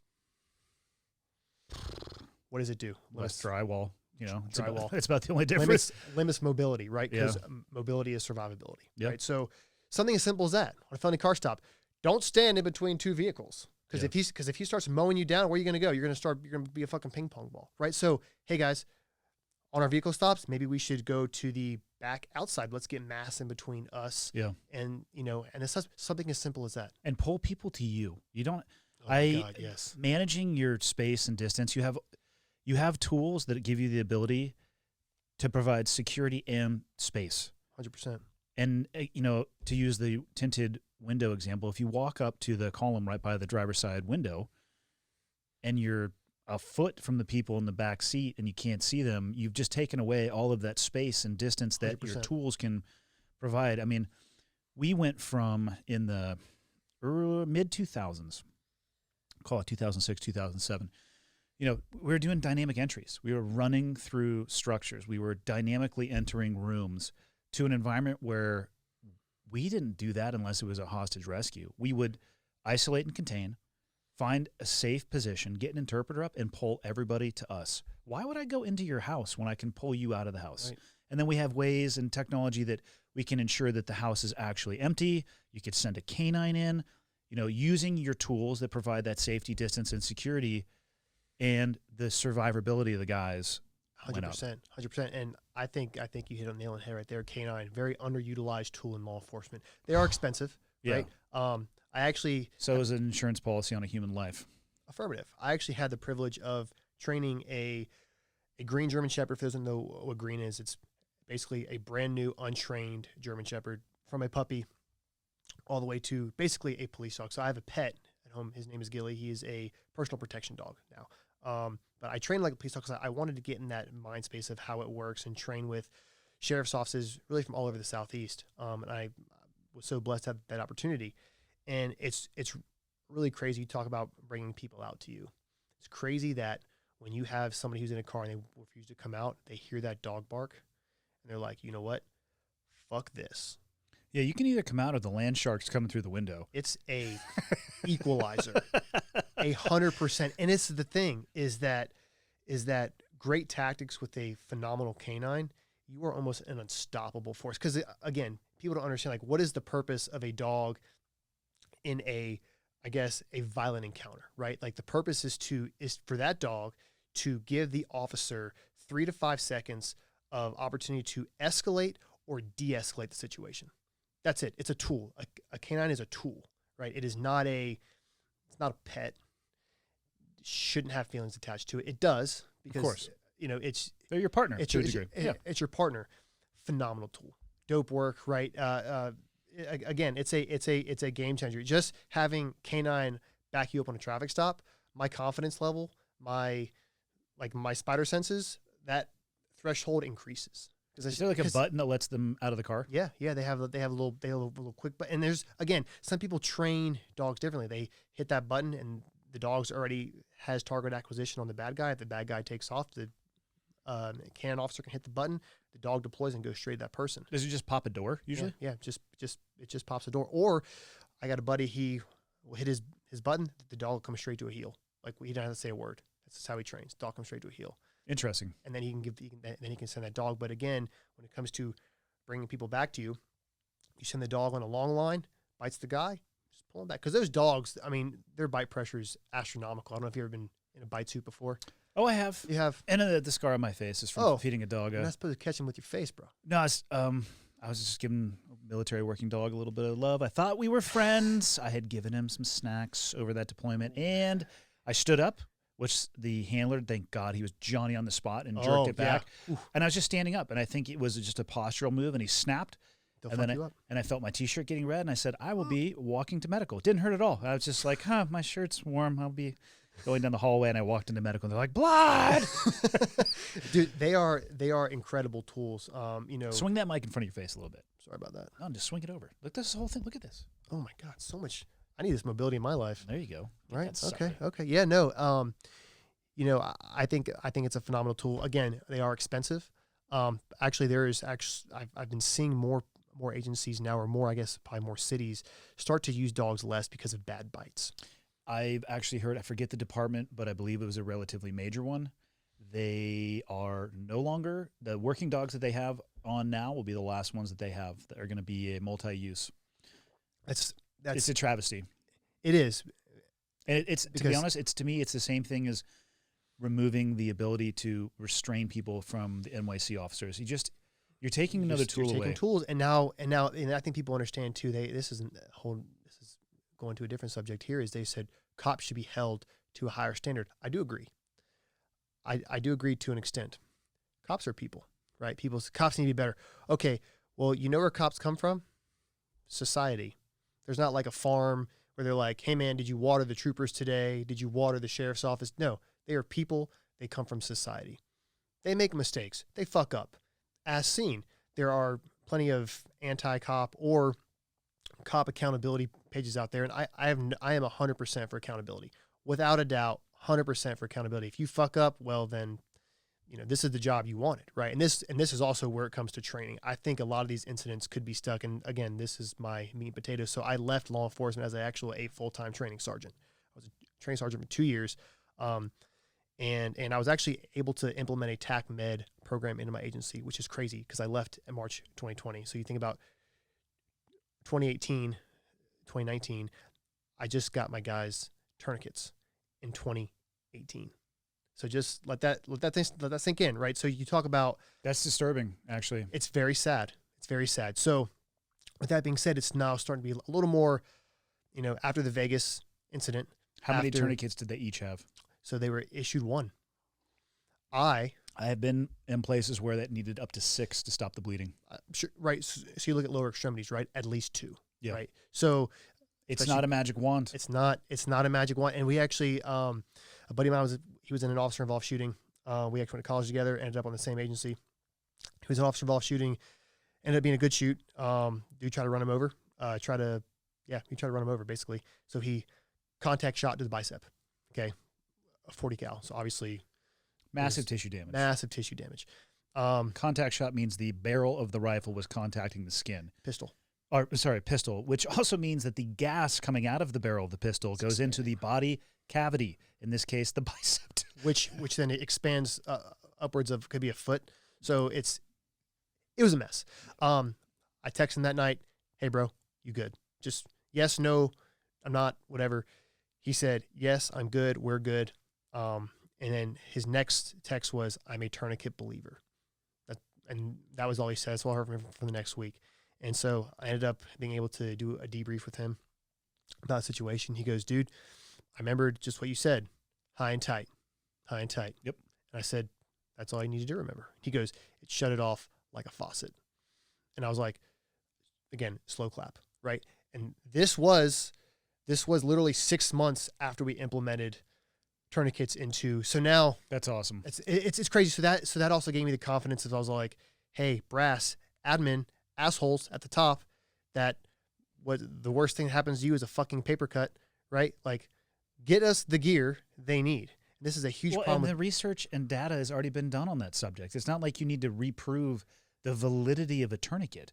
I think please correct if I'm wrong here, but like I believe COTC, the Committee on TCCC, did a study back, it was like 2006. They started really implementing tourniquets into the military? Please correct me if I'm wrong here. I don't know. I'm Ooh, going back in my it would depend on the unit. So I can only speak to the specialized units. Man, we had tourniquets for a long time. Even before 2006? Yes. Okay. So Actually, no, hold on. Let me think about this. Iraq initial invasion was March 2003. I want to say I was carrying a tourniquet. We started doing a lot of TCCC around 5, 6, 7. 5, 6, 7, 8. Okay. So, I think that tourniquets were, but again, even specialized unit is broad inside of special operations. Sure. I think where I was at, we had access to them, probably a little bit earlier. And then it really does. It takes time to trickle down. Right. So they would, I believe, again, please don't quote me on history here, but I'm kind of going off memory, so they were basically seeing the casualties in Vietnam versus the casualties at the beginning of the war in Iraq was almost equal, right? Like the amount of fatalities was equal, and they started implementing tourniquets about right when, again, this is just my teaching history. I know what you're getting at. I don't know if it was equal, but what they found rapidly with the advances in battlefield medicine is that people, nobody was surviving in Vietnam with a double amputee, let alone triple, let alone quad. No. And now I think there's about a half a dozen quad amputees and triple and double. They're survivable. And those type of things were not survivable in Vietnam. Right. So you look at, and again, this is almost 15-year-old data, right? Yeah. So what's the difference? As I told you, what's the difference between a gunshot in stateside as opposed to a gunshot in Iraq? There's absolutely nothing different. Caliber, probably. Caliber, maybe now, right? I mean, Yeah. maybe. I mean, you got cops being taken out. There's one in Florence, South Carolina. Deputy was shot in the head with .308 at 120 yards. Right? Yeah, I mean that's essentially a .762 round. Yeah. So those high caliber rounds are here stateside, right? And again, this goes back to the amount of equipment that law enforcement. I purchased my own tourniquet, my own med gear, my own medical training. While I did a lot of training when I first got into law enforcement, I was a very motivated guy. I stopped the bleed class, took 2 TCCC classes. I actually went to North American Rescue and took one. They're up in NAR is a great course. Phenomenal course. I have one of their IFACs I have a couple in my truck. I have one on my car now, gun rail. Yeah. So NAR's North American Rescue, they are one of the premier, if not the premier organization. So an IFAC is an individual first aid kit. And the ones I carry they're essentially single serving and single person. Sure. You're not going to do, the one I have is not going to do great against a mass casualty. No. You would need more, but you can go to their website or other organizations that sell. Like I got a buddy who started a company called Templar Medical, and they sell a pouch. It's an awesome. You pull on a set of beads, and it's attached to the NAR IFAC, and it comes right out. So you can find them. And if you're looking for quality medical gear, I would point people at NAR all day long. Sure. I mean, it's just freaking proven stuff, right? Yeah. Everything from the tourniquets to the chest seals, and I try to tell people, even my family, right? I'm like, preventable deaths, right? How many times everybody prepares for that active shooter? Everybody prepares. They got the vest, they got the gun, they got the magnifier, they got the fucking everything else. But this is the thing, bro. How many car accidents do you pass by? How many active shooters do you pass by? I probably passed by 100,000 more. I've responded to probably 3 active shooters. One was actually one. 2, well, one was another one, but then one was a man with gun, ended up being an off-duty cop who dropped his pistol out on an island, and everybody freaked the fuck out, right? Like, the guy's got a gun. Everybody's just scrambling. The guy's like, I just didn't have my holster with me, so I just decided to stick it in my. I was like, anyways, I digress. But it's not acceptable. The elastic waistband is not designed unacceptable. for It's very service scary. pistol. Sure, yeah, good try, bro. But kind of back to my point is the preventable death side of things is it doesn't just occur. It has nothing to do with just violence, accidents, chainsaws, right? I mean, I was doing I told you before, I landed here in Montana, and I always regret not buying a one-way ticket. I love Montana, dude. I spent 2 weeks in Banff last year, came down to Glacier. Not this year, homeboy. I know, bro. I was like, man, I'm only 60, 70 miles from Canada? Pretty much. Yeah. All right. Shit. I brought my passport just in case something happened in the 4 days that I'm here. You could just use it to board your airplane again when you go back. Thanks. Canada will not be accepting you. Dude, Banff is beautiful. Glacier is phenomenal, right? I come here and I feel home, right? Because I was born East Coast. I was actually born basically on a harbor, And don't get me wrong, I love the ocean, but it's nothing like this place. Anyways, I digress. So Montana, very little people, very little help if you're out in the middle of nowhere, right? Average response time is about 30. 30 minutes. You can bleed out from a lower extremity wound and you're gonna be dead in 2 minutes from a serious femoral artery bleed, right? So having that stuff on you it's not one of those things where it's like, man, I wish I had a tourniquet. I have a tourniquet. I have one. I actually walked in here with my little soft tee from Tac Med, right? It's super small. I put on my little, freaking hoodie pouch everywhere I go. Why? You never fucking know, man. It's just, Well, and for the people who are out there there are, as much as I hate to say this, I feel like there are people out there who are hoping something kicks off. The reality is, if something kicks off, you're still probably going to need your medical training as well. Absolutely. Because the introduction, entry into a ballistic environment is probably going to require stopping bleeding. If that's, if bullets go both ways. Sure. Spoiler alerts, people.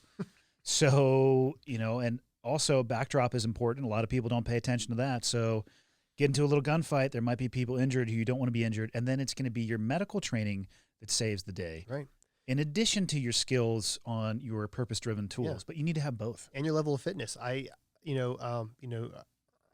of the motto of effective fitness, it's the foundation of survival, right? So we know that people who are in better shape have a higher percentage of survivability of gunshot wounds, right? So if that makes sense. And it's pretty common knowledge, right?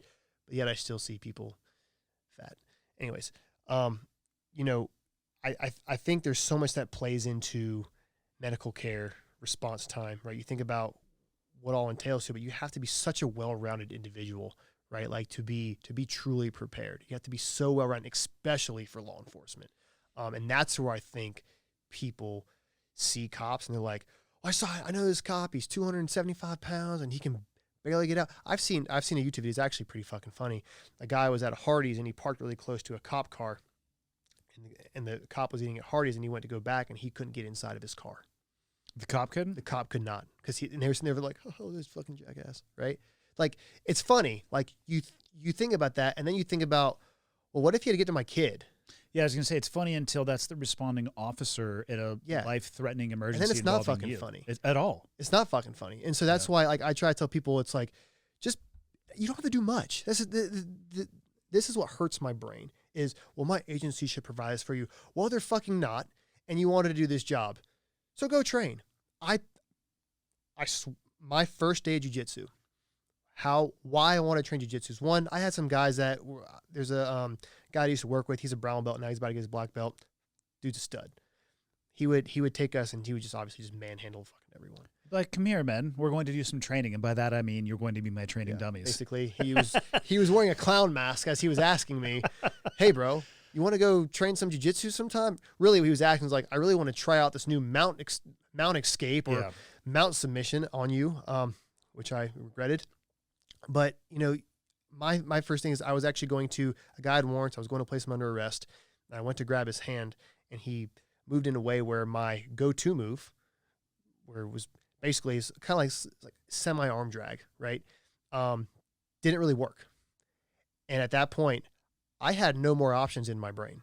Oh, shit. I was like, fuck. So you had been a cop for a while, too, because you only started jiu-jitsu 3 years ago. I was a cop for about 3.5 years, 4 years. And right? your baseline at that point was what you were taught in the academy? Was what I was taught in the academy and just kind of what I saw from Henner, right? Like he would post those, every, escape a cop needs to know, every Kimura a cop needs to know, all these little things. But of course you don't retain them, right? You got to get the reps in. And you have to feel the pressure, and you have to pressure test it. That's my biggest thing, is the pressure testing. Right. You can watch videos all day long, and there's a couple of guys I roll with. Oh my God, they crack me up. I can see it in their eyes when we slap and bump. I'm like, oh fuck, you've been watching YouTube. You're gonna try some shit. They do, and they come out there with some crazy stuff. And occasionally, like they'll catch somebody with it, but what's not in the video is the pressure, the connection, what it feels like, what you have to have it feel like before you transition from one movement to the next. 100%. So they just come at me like a bat out of hell, and like half the time I just end up like balling up and dying laughing because I can't even take it serious. Turtle. Yeah, but you have to feel it, and then you have to train it, and then it has to become second nature. And I would 100% agree with that. And again, I came to that moment. I walked into a jiu-jitsu school by myself. Luckily, was it after that incident? It was after that incident. It was literally a week later. I said, I got to do something. How did the rest of that incident play out? So when he moved and you didn't have a plan B, Horrible judo like a motherfucker. I have I don't like to brag about myself a lot, but I can talk down a lot of people. Why? I can level with people. I think too, also, spoiler alert, newer cops suck at communication. You know why? Because of this motherfucker right here. I just held up my iPhone. Because they can text. I swear, if I was on a traffic stop and I was like, here, person being stopped, they would have a better conversation.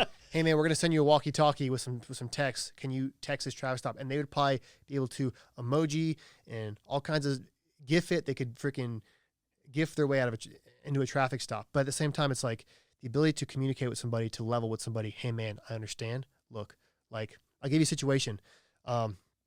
I stopped the guy with warrants. He was with his kids. His warrant was for child support, right? It was a county warrant. And so I was like, hey man, I get it. He's like, I can tell you had fishing poles in the back. He's going to hang out with his kids. Hey man, look, I know you're trying to be a good dad. How about this? Step out of the car. Let me just talk to you for a second. Call somebody to come get your kids.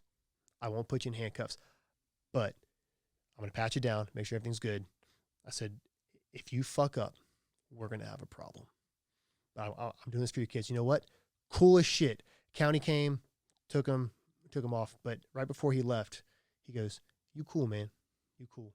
I could tell he was smoking that last cigarette, like all the signs that he knew something was up. He was about to go. Yeah. Hey, man, that was cool. Like, you cool. And I was, you know what? After that, I was all like, you treat him like a person. Obviously, keep officer safety number one issue. Yeah. I'm sure cops are like, well, how dare you? He had a warrant, blah, blah. Bro, you know what? I was confident in my abilities. Yeah, and there's more than one way to get to an end state. Absolutely. And that's where outside of the box thinking and freaking experience is huge there. Yeah. You know, I mean, it takes time though. It takes a lot of time and it takes a lot of errors. And that's where, but again, errors in law enforcement now give you national attention, give you a ruined life. Yeah. And so that's where people too is like, this cop made a mistake, you know, this cop made a mistake. And then sometimes a supervisor will come and he'll clear it up. Right. And then, you know what? No harm, no foul. Right. But of course, it'll probably end up on YouTube and the person will sue and they'll get $1 million. And for example, the Jacob Blake incident where the guy pulled a knife on the cops, the one where he was shot in the back 7 times. You know, I'm glad you brought that up because I watched that video and I wish for a second one of the officers there would have just gone and gotten in front of the driver's side door to prevent him from getting access to the vehicle. Or if they trained jiu-jitsu, it wouldn't have been a problem. Or that, but you know what I'm saying? Like the biggest threat at that point when he was trying to get to the vehicle, and what I heard was it was one of two things. He was either threatening to leave or get a weapon out of the vehicle. So therefore, denying access to the vehicle should become priority number one. There was more than one officer there. Split up and block access to the vehicle. Absolutely. So, you know, again, right, you just never let somebody get back inside a car. Yeah. If they step out of the car on the initial traffic stop, you don't let them go back in, right? There is I don't actually know the percentage, but there is a percentage of people that do go back in their cars to retrieve a weapon and come out. Yeah, I was going to say, I can't think of much that they would be going back to their car to correct. And I've seen cops go, get back in your car. I didn't tell you to get out. And I'm like, why? Keep them out. Go ahead and start the stop. You mean like when they get stopped, they just hop right out of the car? Why would anybody do that? Dude, people panic people panic, right? People hyperventilate now and they get pulled over by the police. I've heard stories here recently of somebody pull somebody over for speeding and they come out of the car and the person's having a freaking panic attack. Like, I'm so scared. And then there's like, I mean, you were just going 15 over. And so people will just hop out because they feel like they're getting claustrophobic. And dude, there's that's rough. That's a disservice.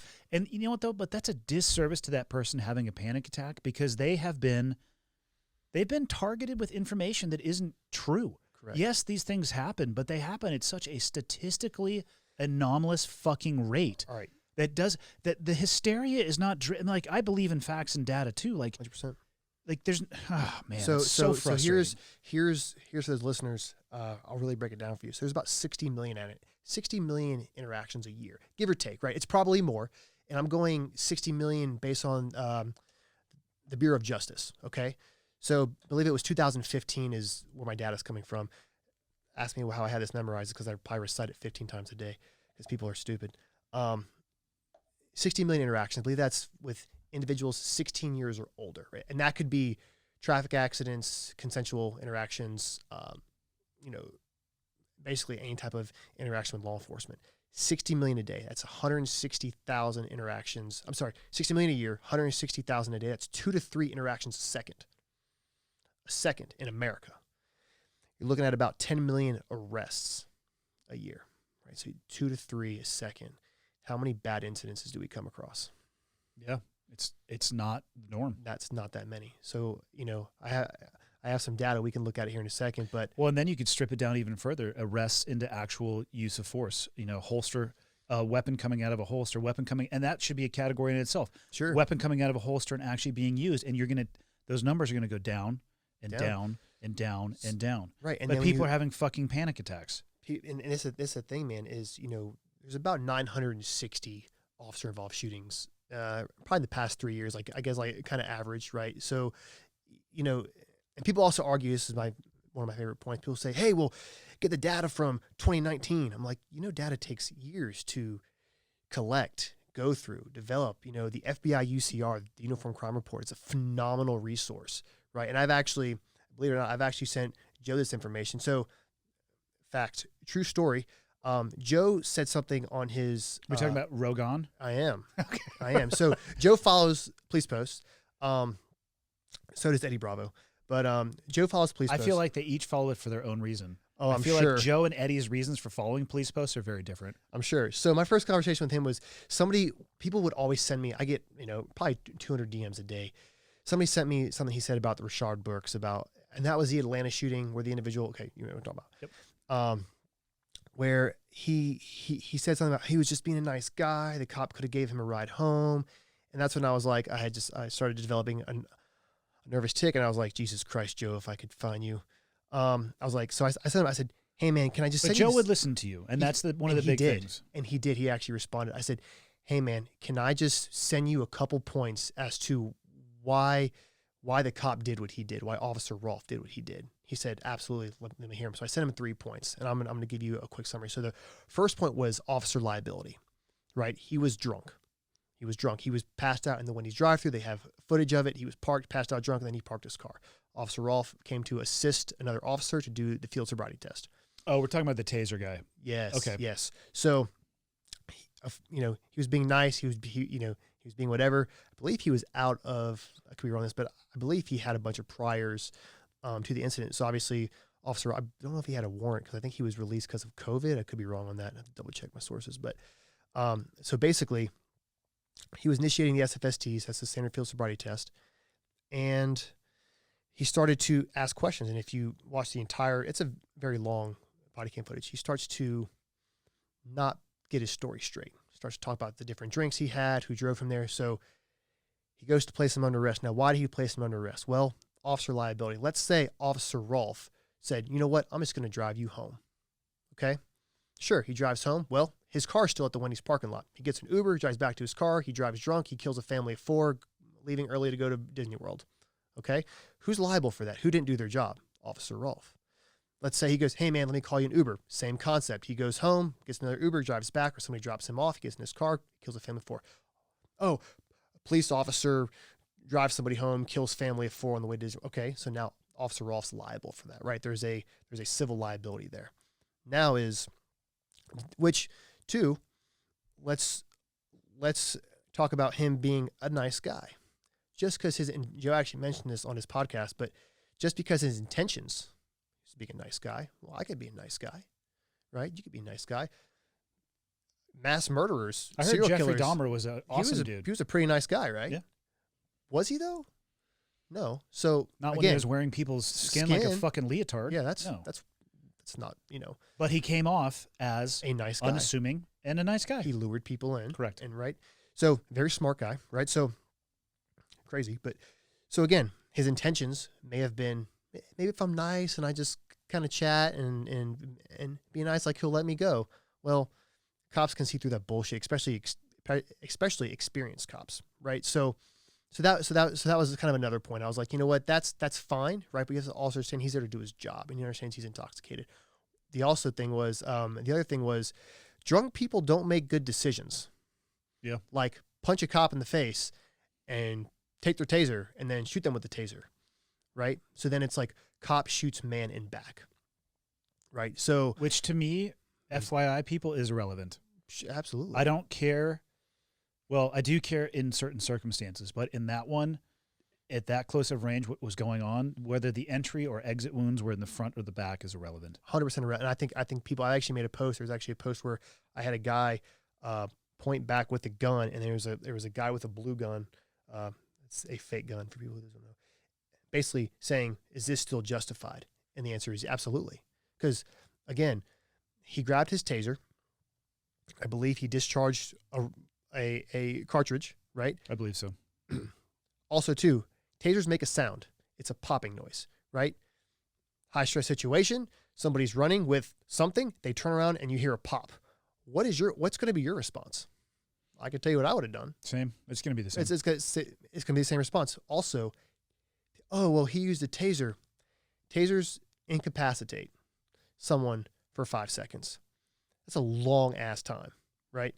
So what could he do? This is why the level of force exists, the 1+1 rule. Cops are allowed to, we don't fight fair. Cops don't fight fair. This is not a, hey bro, you want to duke it out? It's, if you want to punch me in the face, you're probably not going to get tased, right? You're aggressively assaulting me or about to assault me. I'm going to tase you. I'm going to go one level of force above. Yeah. And also Georgia did pass a law that a taser is considered a gun.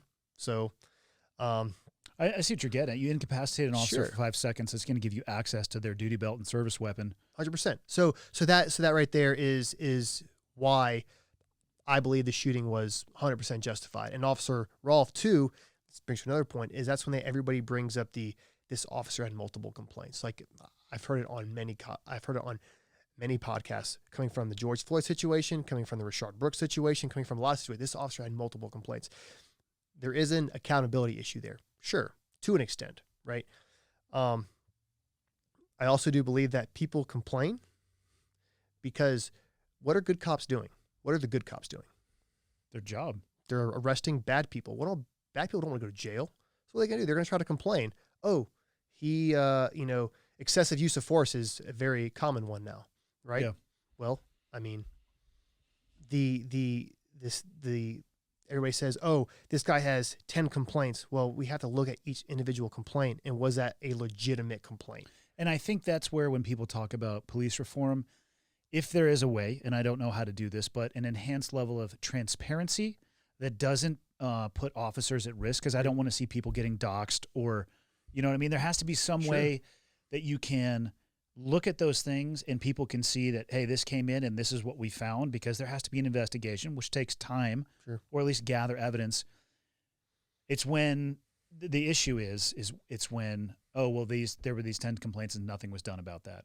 That I can understand how people get frustrated about that. And that's 100%. where we have to find, I think, a balance. That's when people talk about reform. I'm like, yeah, let's talk about that.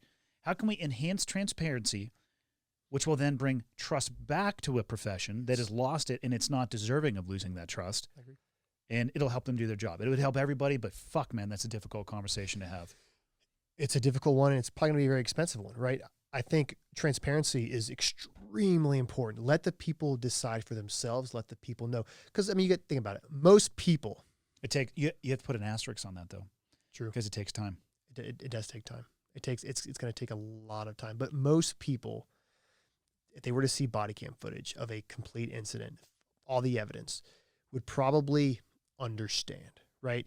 If it was explained to them. And there are some agencies out there that do a great job of that. A lot of, I believe San Diego does a great job of that. The LASD does a great job of literally the day after an officer involved shooting, the chief is up there or their communications officer is up there giving a full debrief to the public. It's like, this is what happened. Here is the evidence. It's being investigated, right? Good shoot or bad shoot, Yeah. right? And I think that's a great step. I think there's other people that try to. Yeah. I think that other people, especially some DAs, don't do that. Right? Like they don't. For example, the George Floyd body footage was leaked. It was not released. It was leaked. Who do you think in that particular instance, who do you think makes that decision not to release it? It's the DA. I'm pretty sure in this case, in the George Floyd case, it was the DA. He did not want that body cam footage released until the investigation was. I think he's on the record saying that. And who does that benefit by not releasing it? Or I should say, what is the benefit to the DA to withhold that? I don't understand what could be gained. What's happening right now? Politics. Yeah. Fuck. So this, you see what I'm saying? And then it's a fucking staircase. It's a pyramid. It's a fucking connect the dots thing. And it's super frustrating because here you have, and who's getting the brunt end of it? Law enforcement. I tell people this, law enforcement in the justice system, right? They're together to an extent. Because you have cops who are out here arresting rapists and murderers, and they're out the next day. Yeah. In New York. And it's like, and they're re-raping, they're killing, they're stealing. This is the problem, man. This is the problem. And it's not the cops going, man, we should have these policies where we let people that we arrest off the street out in 24 hours. It's cops don't think like that. Well, plus once they turn them over, it's outside of the wheelhouse of their responsibility anyway. Yeah, they're not prosecutors. It's law enforcement, not law making. And this is why I really try to explain it. I got a problem with this law. I'm like, okay, well, you need to write your senator or your governor or your legislator or your House representatives, because I'm just here to enforce what they say. Now, that's where the whole discretion thing comes into play. But again, I think people have a misconception of who actually makes the laws. They think it's cops. Maybe in small towns. Well, I think the cops do make the laws. Where they're still rolling six shooters. They're like, all right, you son of a bitch. You're like, I mean, you could say, hey, man, I mean, dude, did you watch that Flint, Michigan thing about the water and the law enforcement in Flint? I think it's on Netflix. I don't think I've seen this one. It is crazy where they were like, yeah, we had an assault here. Yeah, we'll get there. And like, they responded in 3 days. Like it was just because they're so, again, you look at law enforcement as a whole, super understaffed, right? I mean, everybody's hiring. And I mean, I think the average pay for a law enforcement officer in America is $36,000 a year. The average pay. 36,000. We need better cops. Cool. You want to do it for 36 grand? Yeah, I don't think people understand. The hardest job in America right now is to be a police officer. Yeah. I would, again, I'm probably biased on that comment, but it's not a lot of money. And the thing is, from what I know from the law enforcement guys that I train with or that I know with, that I hang out with from a social perspective, they don't ever actually get to take the badge off. I mean, they're on 24/7. They don't, bro. If something happens and they're nearby, they're going to go. If an incident occurs, they're going to get involved. So you break that down to basically a 24/7, 365. That hourly wage is pennies. It is. And so people say cops need better training. Cops also need better salaries, right? You're saying, how do you live in a country where everything's becoming more expensive, right? 36 grand a year, dude. That's when I started law enforcement, I started out at $27,900. What got you into law enforcement? I was too stupid to be a doctor. So I actually went to college to be a nurse anesthetist, so a CRNA. Because I was like, man, it's a badass job. My mom worked at a hospital. I got to kind of making way more than 36,000. So I actually volunteered at the VA in Charleston for the longest time. I got to hang out with some cool, and I love the medical field. I love being able to. Just loved it. I love being able to help people and just do good. Always, you've been like that, even like always, as a kid. Even as a kid, I always wanted to help people. And so I went to college as a nurse, and I was like, damn, this biology shit. Whew, I am not the sharpest tool in the shed. So what's the next best thing? I went to business. I went to the business major. I was like, well, business calculus, I'm completely fucked there. Made a C+ in that, and I switched to sociology with a criminal justice background. And I was like, man, this is it. Political science. Like, you know what? Maybe I'll go to law school. My best friend's parents were cops. He wanted to be a cop. And I was like, dude, carry a gun, drive fast, lights, badge. Like, fuck yeah. All right. So then, yeah. Starsky and Hutch. Yeah, right? Dude, I was 21 years old, right? I was like, hell yeah, this is the best shit ever. So then I was like, all right, well, you know what? No more partying, no more doing any freaking stupid shit. And I never really did that many stupid things. I mean, we hunted a lot. I went to a very rural college. So we hunted. Basically, that's really all we did. Not always hunted the right way, but we hunted. Whitetail, I'm assuming? Whitetail, yeah. A lot of birds, but bow hunt. Only bow hunt. Huge bow hunter, dude. I like where your head's at. Yeah, huge bow hunter. Anyways, wanted to be a cop and went to the academy. I was 24 years old. went to the police academy, graduated, was assigned to a county, worked, got promoted to sergeant, and then I was all like, I want to do. My mission had changed.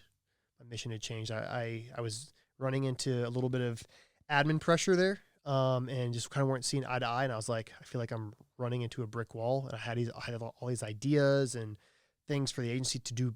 And it was all for the cops. It was all for the people that I worked with. It had nothing to do with my gain in the agency. I didn't give a shit, right? I was like, let's implement a TAC med program. Why? Because our guys have guns and they don't have tourniquets or chest seals or training for that matter. Let's give them a basic stop the bleed class. Simple. Give me 45 minutes during in-service, which in-service occurred twice a year. So cops who never shot their gun, they only shot twice a year. It was 46 rounds, right? Sometimes Total? total. And sometimes we would do a little like stress course, right? We do a little like, you run behind a barricade and do some stuff. So there's maybe an additional 50 rounds there. So you're looking at 96 rounds, maybe let's just say 100 rounds total twice. So you're looking at 200 rounds a year. That is unacceptable. That is nothing, bro. And that's just not that's a lot of agencies, right?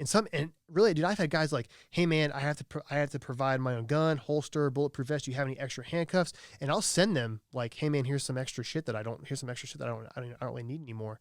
It's crazy. 100 rounds. When you were getting pushback from your administration, did they usually phrase it in terms of budget? Most of the time, but it could also be the philosophy of some people. Cause I've heard stories and, I will say this, there are some admin out there that are a cop's cop. They care about their guys. They listen. Hey man, I got a problem. Hey, I think this is good training for us. I had one supervisor. He was my captain when I left. The man, Captain, I think this is a phenomenal training. Go. Sent me to Tulsa. I got to train with Tulsa SWAT team for a week. Hey, all medical stuff. I was like, hey, I really want to beef up this medical program. Go, fucking go. Here's a freaking credit card. Go. Okay, no questions asked. Hey man, I want to go to this rifle training. Go. No questions asked. And it was but then whenever I wanted to, hey, I want to buy stuff for the agency. I want to buy IFACs. And I got it down. I got a IFAC, chest seals, regular compressed gauze, gloves. That's it. That's basically what's in the NAR kit that I carry. Super, super simple. Everything you would need to treat a gunshot wound, right? And then we get a tourniquet. We were looking at $39 an officer, and they're good for about 3 years. $39 an officer for 3 years. That comes down to what? Like nothing for a life? $13 a year. Yeah. Too much money. You know how frustrating that is? As someone who's like, why? It's $6,000. $6,000 for 3 years. Okay. I got frustrated. And so I would tell my guys, hey guys, we're trying to push as I'm training them on things that they don't have. But of course they're like, yeah, give them the training, don't give them stuff. And so you see a lot of cops buying their own tourniquets. I actually, whenever I first started the page a long time ago, I had a GoFundMe and I was like, hey guys, donate. And I raised about $3,000, which didn't seem like a whole lot, which only bought about 200 tourniquets because those things aren't cheap. They're about $20 a pop, right? Yeah. And they're a one-time use, ladies and gentlemen, unless they're used for training.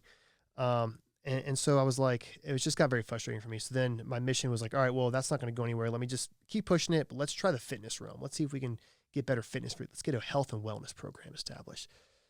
It wasn't a big upper echelon. They were like, I mean, they said they forget where they come from. Are those upper echelon and the admin, do they come from, were they officers or are they officers? They're just at a different phase of their career? That's actually a great question. So some of them, it all comes from different agencies are very different. Some come from specialized units and they just go straight into, hey, you've been a SWAT guy for 10 years and now you're a sergeant over patrol. Like, well, you haven't been on patrol for 10 years. Like, you brush up on your currency. You better learn some different case law. You better start because now people are going to say, hey, they're requesting for a supervisor and you got to show up and you'd be like, well, I've been throwing bangs into doors for the past 10 years, not pulling traffic stops. Right. So now he gets promoted and again, it's not saying he's a bad guy, but the lack of understanding there, like gear and training is what the issue is. I think that is 90% of the problem in law enforcement. I really do think it's that big of a percentage. Gear and training. Gear and training. And I would say pay. Pay. Well, yeah, pay aside. I would change. I mean, if I was king for a day, I would change law enforcement to have a pipeline that was similar to Bud's, where it would be a selection and not a guarantee. Yeah. So, but at the end of that, you'd be making six figures, not like $900,000, but you'd be making $100,000. And I agree with Jocko. 20 to 25% of your time would be spent training. Sure, I agree with that percentage. So I have what I call a 50-30-20 split. This is what I think all officers should be doing 20% of the time. Okay. Sorry, Jocko. So 50% of the time, fitness and jiu-jitsu. Outside, 2-3 times a week, fitness and jiu-jitsu. I don't have time. Bull fucking shit. You have time. You have time. Make time. 30% of the time, case law, medical. Very important things. One, you don't want to, learn to patch a hole. 2, stay out of fucking jail because you don't know the law. That's kind of important. It sounds like a hot tip. It is. Wink, wink. 20% of the time, firearms and tactics, depending on unit, specialized units. Obviously, if you're SWAT or you're a specialized unit, obviously those percentages are going to vary. Obviously, I think the 50% should probably stay the same. Obviously, if you're a specialized unit like your full-time SWAT, you're obviously going to spend a lot more time on the range, shoot house, do all that kind of stuff. That's it. I think that's extremely doable. There are a lot of great resources out there that I've tried to push. I try to be a training hub for law enforcement. Right? I believe the page is the biggest police page in the world on Instagram, which is huge because it was never meant to be that. And I had one mistake and I was like, fuck, I need to tell people not to walk in front of a car of a drunk dude. Well, we should tell people what the page is because we've talked about it, but not what it is. So it's Police Post, POLICE, POSTS. We are currently private. We're going to be going public just because we get a lot of reports and we get a lot of hate. Is that why you switched it over to being? Because when I first looked at it, it was public. Yes, it was public once the Breonna Taylor case was released and they weren't going to charge him with murder. We were receiving a lot of reported posts that weren't like that bad. And so we went private to really limit the amount because, again, the page could disappear just like this. And it's happened. And I spent... They've removed your page before? No. Oh, okay, thank God. I was going to say it's private now. One of these days you'll approve my follow request. It's fun. Piece of shit. Anyways. There's some videos on there that'll blow people's hair back. And before we started recording, I was kind of joking, but also dead serious. It shows some cops on there getting owned. Absolutely. And good. Good and bad. And because it's even better when a cop that makes the highlight reel DMs me and goes, "Bro, that's me." And I go, "Cool. Well, did you fix it or?" Yeah. Cool. Good. Okay. Good. So you learned. It's not, again, I never tagged the officer in the video. I never really even released the agency unless I do a complete after action report, which does take time. But I think people learn from a lot of mistakes. And I love the comparison videos, like the one about "let me see your hands" when you have deadly force coverage versus taser. Because there's a shooting in Eshel, South Carolina, and there's a shooting in Atlanta, Georgia, where the guy had a machete hidden in his pants and the cop had deadly force, and he was probably about 30 feet away. Deadly force meaning he had his weapon out. Correct. He was covering the target, the suspect. And so the one with the taser, the cop obviously got shot. Is very, you guys can look it up. He was shot multiple times. He did survive. Ended up running back to his vehicle, getting to his radio, asking for help. He was then saved. The cop in Atlanta, very different outcome. Cop was fine. Suspect was no longer a threat. Situation was over. So I want to go back on this because I'm thinking about this. You're saying the "show me your hands." If they do not do that, that's coverage for deadly force? 100%. I was not aware of that. 100%. In my opinion. Meaning if that, okay. Well, I do sometimes put Esquire after my name. Sure. Even though I'm not a lawyer. However, I would be willing to state that as a fact. So their unwillingness to show you their hands authorizes an officer to burn somebody down? No, negative, not burn, coverage. Meaning you have them point and present. Oh, okay. Now, Oh, yeah. Whoa, Andy. So, Jesus. when you say deadly force to me, that is go criteria. The deadly force coverage. All right.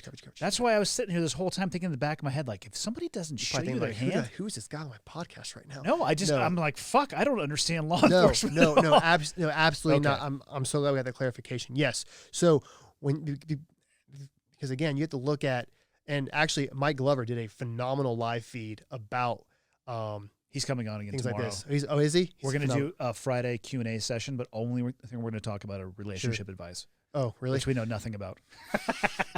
So this thing is so I know Mike. I've actually never met him in person, but we have kind of communicated a little bit, and I do love how he does break down things. There's some things that I disagree with him on, but there's other things that usually the majority of the time I definitely agree with him.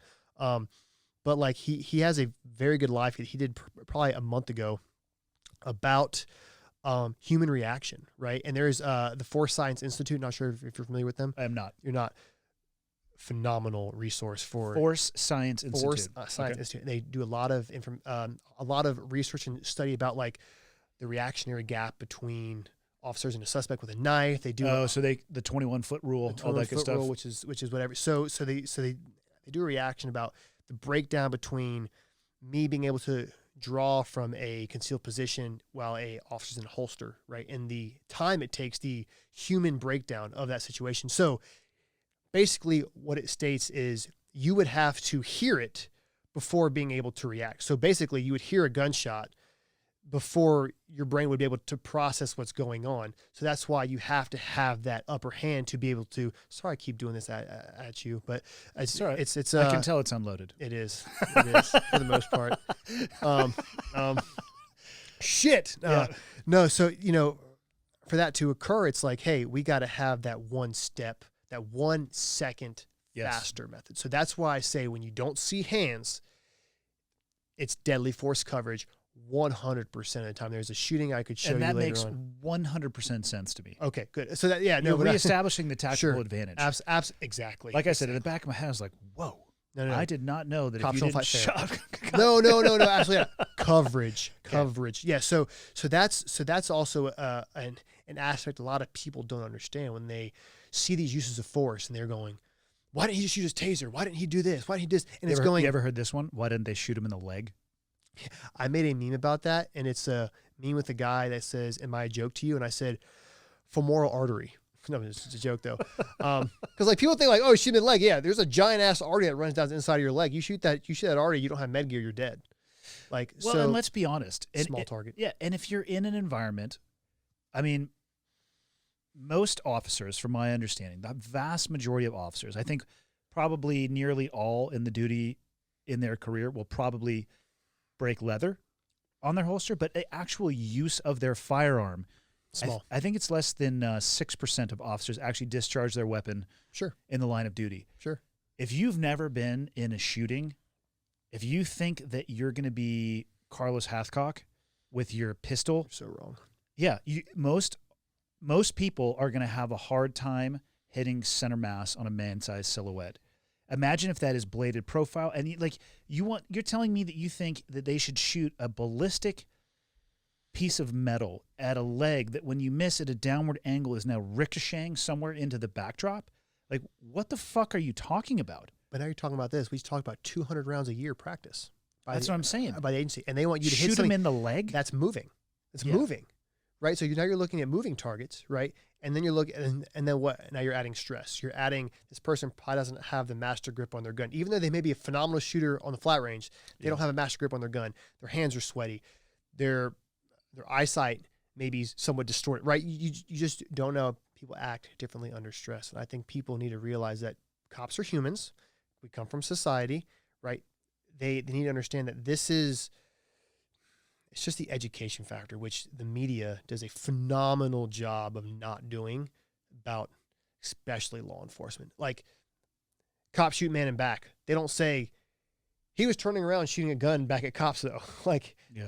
there are things they fail to mention, but the information, and then it's just like you said, the transparency between law enforcement. I tell people, ask me questions. Ask me, even if you think it's the dumbest question ever, Ask me. Like people, do you think we should send social workers to domestics? No. Domestics are very violent high percentage violent situations. The last thing a police officer needs is to not only have to take care of himself, but to take care of someone else. And what are you going to pay them? You're going to pay a psychiatrist who went to school for 8 fucking years. You're going to pay them $36,000 a year to go to a violent situation without a gun. Well, and it fails the litmus test for me too. I most of my decision-making process about this stuff it has to meet 2 criteria. It has to be reasonable.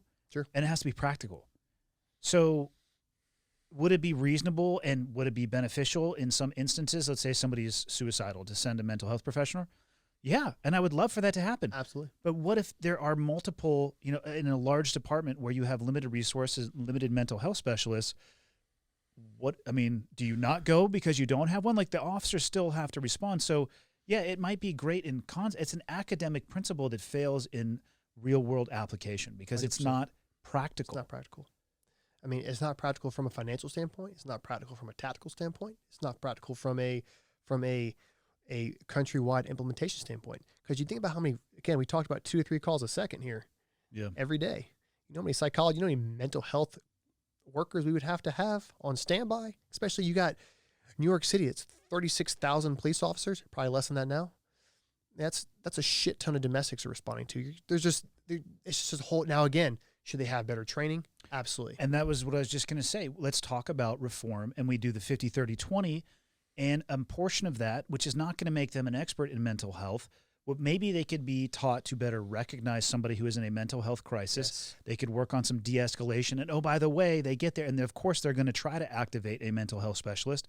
But we're talking triage here at the same time. Like, if that person is a threat to themselves or other people, what are you going to do? Wait? And, you can't. You have to take action. But you could train these officers to the best of that ability, at least on a baseline understanding. And so when they call for backup, they can bring that higher level of care. That's the type of reform that I would like to see. Let's give them more tools. Yes. I think I could basically sum up my law enforcement reform philosophy with more tools equals safer law enforcement and then safer society. 100%, bro. And I think you hit it right on the head there. I think jiu-jitsu is a big one there, and not just from and I made a post on this. I've made multiple posts on this. Not from just a self-defense control standpoint, right? Because we obviously know jiu-jitsu works. Like, there's without a doubt, my professor is not a cop, and he would kill any cop that walked into his school just because he. But again, I'd say people like that exist. Just to let you know. So if you're a cop and you're like, I don't train jiu-jitsu, I train with guys that are mechanics, restaurant workers, and they. Don't forget the nerd assassins. The nerd, dude. The guy. All right, so I train with a guy. He's a brown belt, trained MMA for 10 years, and you look at him the way he dresses, you would look at him, just don't look at his ears, and he would be like, you'd be like, I would rock this. This dude's 150 pounds soaking wet. He wraps me the fuck up. Dude, that shark is just out there navigating underwater among us. They exist. And cops don't know these people that literally, if they want to, tools or not, will work you. If you don't manage your space and distance. If you don't manage your space and you don't know how to talk to people, right? So this too. So obviously from that controlled defensive tactics aspect, but from a body control aspect from the officer, you're more body aware. You're a nicer person. You have confidence. I always say this. I kind of say this analogy a lot. So knowledge and skill equals confidence equals success. And that's my little flow for law enforcement. If you have the knowledge and the skill, you don't have to be there with your chest puffed out, with your ego high. Because guys that have egos, go walk into your local BJJ school and your ego will be left on the mat somewhere. In probably about 1 5-minute round. I would like for you to open the door and just proclaim to everybody, I would like to fight somebody right now. Anybody. Anybody. Well, maybe not like a 1-stripe white belt. I would say blue belt or above. Honestly though, bro, like I think, all right. It depends on the school and how much a 1-stripe white belt does. So Andy, let me ask you this. If you were to fight yourself 2 years ago, like if 2 years ago Andy were to walk into your gym and is like, I want to fight blue belt Andy. I would fuck my old self up. It's crazy. Yeah. You think? it would be a but fucking murder scene. this is the thing, though, is like how I think that jiu-jitsu could play a role is in that confidence aspect. Because that confidence, so you have the knowledge, skill, you have the confidence, and you have the success. That confidence aspect right there is de-escalation. Yeah. I'm not looking for a chance to prove myself because I have a daily reinforcement of where I fall into the pecking order, and it's not at the top, ladies and gentlemen. It's not at the top. It's because you know. Yeah. It's because you know. And that's what I think cops think they know. Some cops, I'm not saying all cops, some cops think they know. And then when it comes to that action that is going to bring them success or failure, that's when they find out. And this is what sucks, because either they find out and they succeed, great. And even though they succeeded, could it have been better? If they failed, either they failed and survived, or they failed and did not survive. And that's when those big ones happen, that's what sucks. Yeah. Because that's when you're like, this person didn't train outside. They were more worried about something else, right? And so that's where I feel like jiu-jitsu would be such a game changer. Now, how to implement that, I've heard we talked about. I disagree with Jocko if he said purple belt. I would say a blue belt would be a great thing to strive for all officers. This is I would agree. I think a purple belt is again about 6 years, right? Give or take. But I think if officers got to a blue belt level, they would never stop because they would see the utility.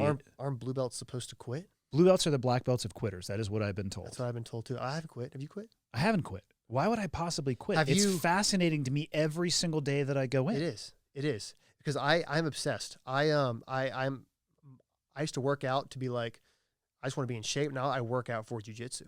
It's so crazy. So again, all my other disciplines benefit each other, right? So like even shooting, right? The technical stand-up, the most white belt shit you can learn.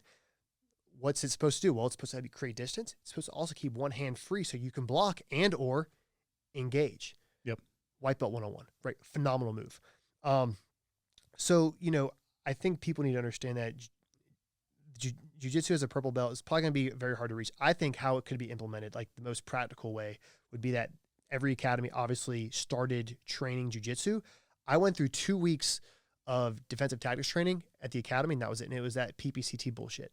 But if they were to say, hey, look, twice a week for however many weeks you're at the academy, we're going to be doing, again, you wouldn't need every move, right? There are like some moves that are probably not as practical for law enforcement. Like I think an arm drag, an ankle sweep, just the, wrestling. The arm drag is like the most undervalued and most awesome move. It is move. Guys, we should describe an arm drag for people who have no idea what we're talking about. Go ahead. I mean, I would describe it. So it's like, say you and I are talking, because I watch a buddy, the guy who got me into jiu-jitsu was a sheriff, and he got into jiu-jitsu because his buddy had a fight for his life in snow, where the first thing that happened is like his microphone for his radio got thrown, and then it was just a total shit show. He wasn't training. Now he is like, he's the dude I would want to have show up with one of my kids having a bad day. Awesome. Because if my kid needed to be choked out, I want somebody to do it who completely understands and it just gently puts down, and they wake up in handcuffs and we move on to the next issue. And we can worry about it later on. But so arm drag, you and I watch them talking. Let's say we're having a confrontation. You're closing that distance. You're getting confrontational. For me, it would basically be right hand coming under, probably scoop right above your elbow. And I'm basically dragging your body across. And the next thing you know, I'm behind you, and I could even grab that other arm and pin it to your belly, come over to the top, and I have control over your body. Yeah, you have a. I'm changing the angle, or I'm changing the tactical situation. Instead of being straight on, I'm basically rotating you through, and now I basically have your back. And there are many options from there. And I think too, where, and you could probably see, kind of in a lot of videos, whenever someone starts to resist, usually a cop gets that one cuff on, or they. It seems like people wait to hear that click, and then they're like, "Oh shit! Oh shit! Now it's time." So run. So if you're able to grab that wrist, right? If you're able to grab that wrist, that arm drag ability goes up phenomenally, right? You're able to grab that arm, hook it back to the tricep, create that angle, right, and then step in. Just like you said, you can grab that other arm. You can even take them down from there, right? There are multiple options. You're on their back, and if you know how to control somebody from a dominant position, which is, You know, you look at sport jiu-jitsu versus what we're talking about street. Sure. There's a reason why the point system in jiu-jitsu is the way that it is. Absolutely. Top mount, back mount. Why? Because you're dominating somebody. Sure. And you just got yourself, especially if you double up, get like a nice gable grip or just an overhand. I mean, for people who are ever going to try this, get your head tucked up against there so you don't eat a head to, to the face, the back of the head to the face. But yeah, you could valley drop them down. If they need to be, you could go the other suplex direction. You have all the options, Yes. right? It's such a great position. I even think like a simple ankle sweep as well as a phenomenal. There is a I actually study jiu-jitsu 1 hour every day. So I study body cam footage 2 hours a day. I actually write down. I'm a big DVD guy. Like probably a good portion of my money. 2020. I know, and there's YouTube. I know, I get it. So, but again, John Danaher. Yeah, I don't know. Everybody knows who that is, right? People in jiu-jitsu know who John Danaher is. Okay. Anybody outside the jiu-jitsu world is right now is like, who the fuck is John Danaher? Okay. So John Danaher is very high level coach. High level coach. He runs out of Henzo Gracie's gym in New York City. He trains probably the best grapplers, MMA. So he's a coach at George St. Pierre. Phenomenal. And it should be noted that the only thing that he wears is a rash guard. Which is awkward. And he's phenomenal. I've listened to him and Joe Rogan's podcast multiple times just because, one, his voice is so I feel smarter after listening to him just because he's so and this thing is, he's a fucking dirty bird, dude. Have you seen some of his comments on Instagram? No. He says some pretty fucked up shit. It's pretty funny. Does he really? Yeah. He actually responds to comments. Phenomenal guy. So him, John Danaher, Craig Jones, Gordon Ryan, Neil Melanson. Do you know who that is? No. So he's a big catch wrestler guy. He trains MMA stuff. He's a big no-gi guy. Phenomenal. He hits the moves that you're like, this is easy. I'm going to try this shit in class. And it's so high. He just trains high percentage shit. It's phenomenal stuff. Like the handgun choke. I can't believe I just said that out loud. That's like my number one go-to move now. But the handgun I'll choke. be Googling that later. Dude, you will fucking love it. If you have somebody that loves to double leg you, takedowns, the handgun choke, phenomenal. You can hit it from guard. You can actually set up triangles while you're on your back. You just kind of use it as almost like a decoy, and then try to push your arm down. You try. Oh, it's phenomenal. Anyways, he's phenomenal. All those guys are phenomenal. But I really feel like if they were law enforcement were to implement these styles of jiu-jitsu, just like you said, Henry Gracie, he has it down to a science. He does. He has it down to a science. He's a phenomenal guy. He's trained officers all over the country, and he's simple. The Kimura, just the Kimura in general, is a must in law enforcement. Just that one move. Yeah. And don't get me wrong, there are other great law enforcement friendly pages out there. And there's kind of one thing, I do hear people saying on some bigger podcasts, and I don't know if it's Joe or Jock or anything like that, but it's like they say things like, I don't see it from a law enforcement side, or I don't see the gap being bridged between the public and law enforcement. There's a lot of smaller people that are trying to, a lot of smaller pages, or I say smaller, they don't have millions of followers. They may have, 60,000 followers, but they're doing a huge thing for the community, and they're promoting jiu-jitsu. They're promoting jiu-jitsu for the community. They're promoting that perspective of, hey, we are your friends. We're literally, the biggest thing I used to hate when it's like, hey, you better eat your veggies or that cop's going to arrest you. And I was like, no, absolutely not. Do not tell your kid to be scared of a police officer. Yeah, that's a disservice to both sides of that coin. It's like, I will arrest you if you tell your kid that. Like, it's like, except like, that there's no law for that, so I don't think you're arresting anybody. Yeah. It's probably a good thing I'm not a cop anymore. Again, there are things that, it's just things like that are very frustrating, because then what is it telling that kid, right? And then it's like, oh, well, that cop's a bad guy. If I don't eat my veggies, I don't like my veggies. I'm not going to run to him for help. I'm going to run wherever else, right? And cops literally are there to help. And I think people just need that breakdown. But to say that there are not people out there trying to bridge that gap, there are a lot of pages. It's just, again, I'm in that world, so I just see it more, right? Yeah. Than kind of other people. There are a lot of pages out there, especially jiu-jitsu. Right? There's Invictus BJJ, there's Jiu-Jitsu 5.0, and they literally post techniques just for cops, like how to get out of a headlock. Most people do not know how to get out of a headlock. Which is weird, because that's kind of the number one go-to move, especially for drunk people. Yeah. That wild swinging over the top gets you in a headlock, and it's bulldog type deal. Yeah. so easy to get out of if you know how. And it's actually do it. Get me there, please. Now I'm going to take your back. Yeah, for sure. Right. So if you know how to posture out of it. Exactly. And, posture out of it. And so, I think people too, like, I think that Henner, again, he does a phenomenal job of reestablishing, but there are a lot of other, I don't even want to say companies, but individual officers out there that have a huge following, really trying to promote and really bridge that gap. But, to kind of bring it back to the jiu-jitsu thing, I think if agencies were to train 2 days a week in the academy, and then once they graduate the academy, an officer mandatory training, right? So they're getting paid to train, because this is, again, I don't think cops should have to pay for training. I mean, I have probably spent thousands and thousands of dollars sending myself to my own training. Do you know who Bob Keller is? Yes, actually. Okay. So Bob's a good buddy of mine. So Bob is you probably know better than I do, but I guess he was a Delta guy. He just got out not that long ago. Correct. I believe. I attended his class. He let me attend. Phenomenal. Very, very basic, but I mean, Bob's been doing it a lot. He's been in more gunfights than I will ever be in my entire life. So that's a good thing. Yes, absolutely. I'm glad him and not me. But I want to learn from people like that. I want to learn from people like you. I want to learn from people who have that experience, right? So, but I did it on my own.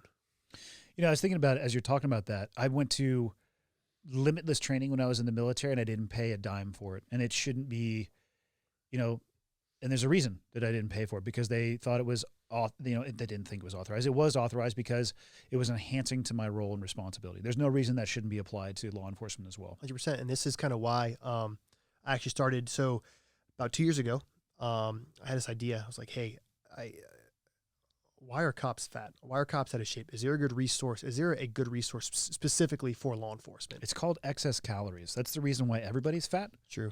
And except for those of you who are screaming at your phone or device that you're listening to this through, who have like a thyroid issue. But not all of you have a thyroid issue. It's a very small percentage of you. But like, yeah, so I was like, hey, I had this idea. I was like, I kind of want to develop this over like this just broad program for law enforcement. So I had this idea. I brought it to a buddy of mine. And he's a PT. And so his name is Eve. And so I was like, hey, Eve, I had this idea, blah, blah, blah. And he's like, dude, this is fucking brilliant. And he's a very well-established physical therapist, and he works on the performance side of physical therapy. So he's not seeing like the old people that broke the hip. He's on the performance side. He's like, let's do it. So we started, I was still a full-time cop. So it was very hard. I was probably working 80, 90 hours a week, between the two. And then about a year ago, I was like, hey, look, this is my mission now. My mission is to help more cops. It was growing. We started getting, 300 officers, 400 officers, 500 officers, 600 officers. I was like, holy shit, this is growing. So I was like, I need to do more. I need to do more. This is my calling now. So I left law enforcement in March, and then I started running effective fitness training full time. And so basically we're a team of active and former law enforcement, and physical therapists and strength conditioning coaches. Basically what we do is we provide a program specifically for law enforcement. And when I say specifically, it's data driven. So I spent years of collecting data from workers' comp, the FBI UCR, basically saying, what are the weak points in law enforcement? What joints are getting injured the most? What are agencies doing? What are other people doing? Like what is their training they're currently doing? What aren't they doing? Let's look at the body cam footage. How can we make cops survive knife attacks better? Like, well, we know that the most underrated discipline in fitness in law enforcement is what? What would you guess? The most underrated discipline? Yeah, underrated. Flexibility? You see, very close. Agility. Okay. Agility. So you think about knife attacks. And I said flexibility because you guys are sitting down so much. 100%. So I would say that agility and mobility go hand in hand, right? Because you're going to be mobile if you're agile, right? Yeah, you're going to have one without with the other, yeah. Correct. So agility, because you think about what agility does if we're in interaction. If I'm able to create distance, that's going to give me time. It's going to give me time to process the situation, and then give me time to do action. So agility, you look at knife attacks. There is a knife attack in Chicago recently. I don't know if you saw it. I didn't. Where I did. I'll have to do the video later. But so basically 3 officers responded to a stabbing.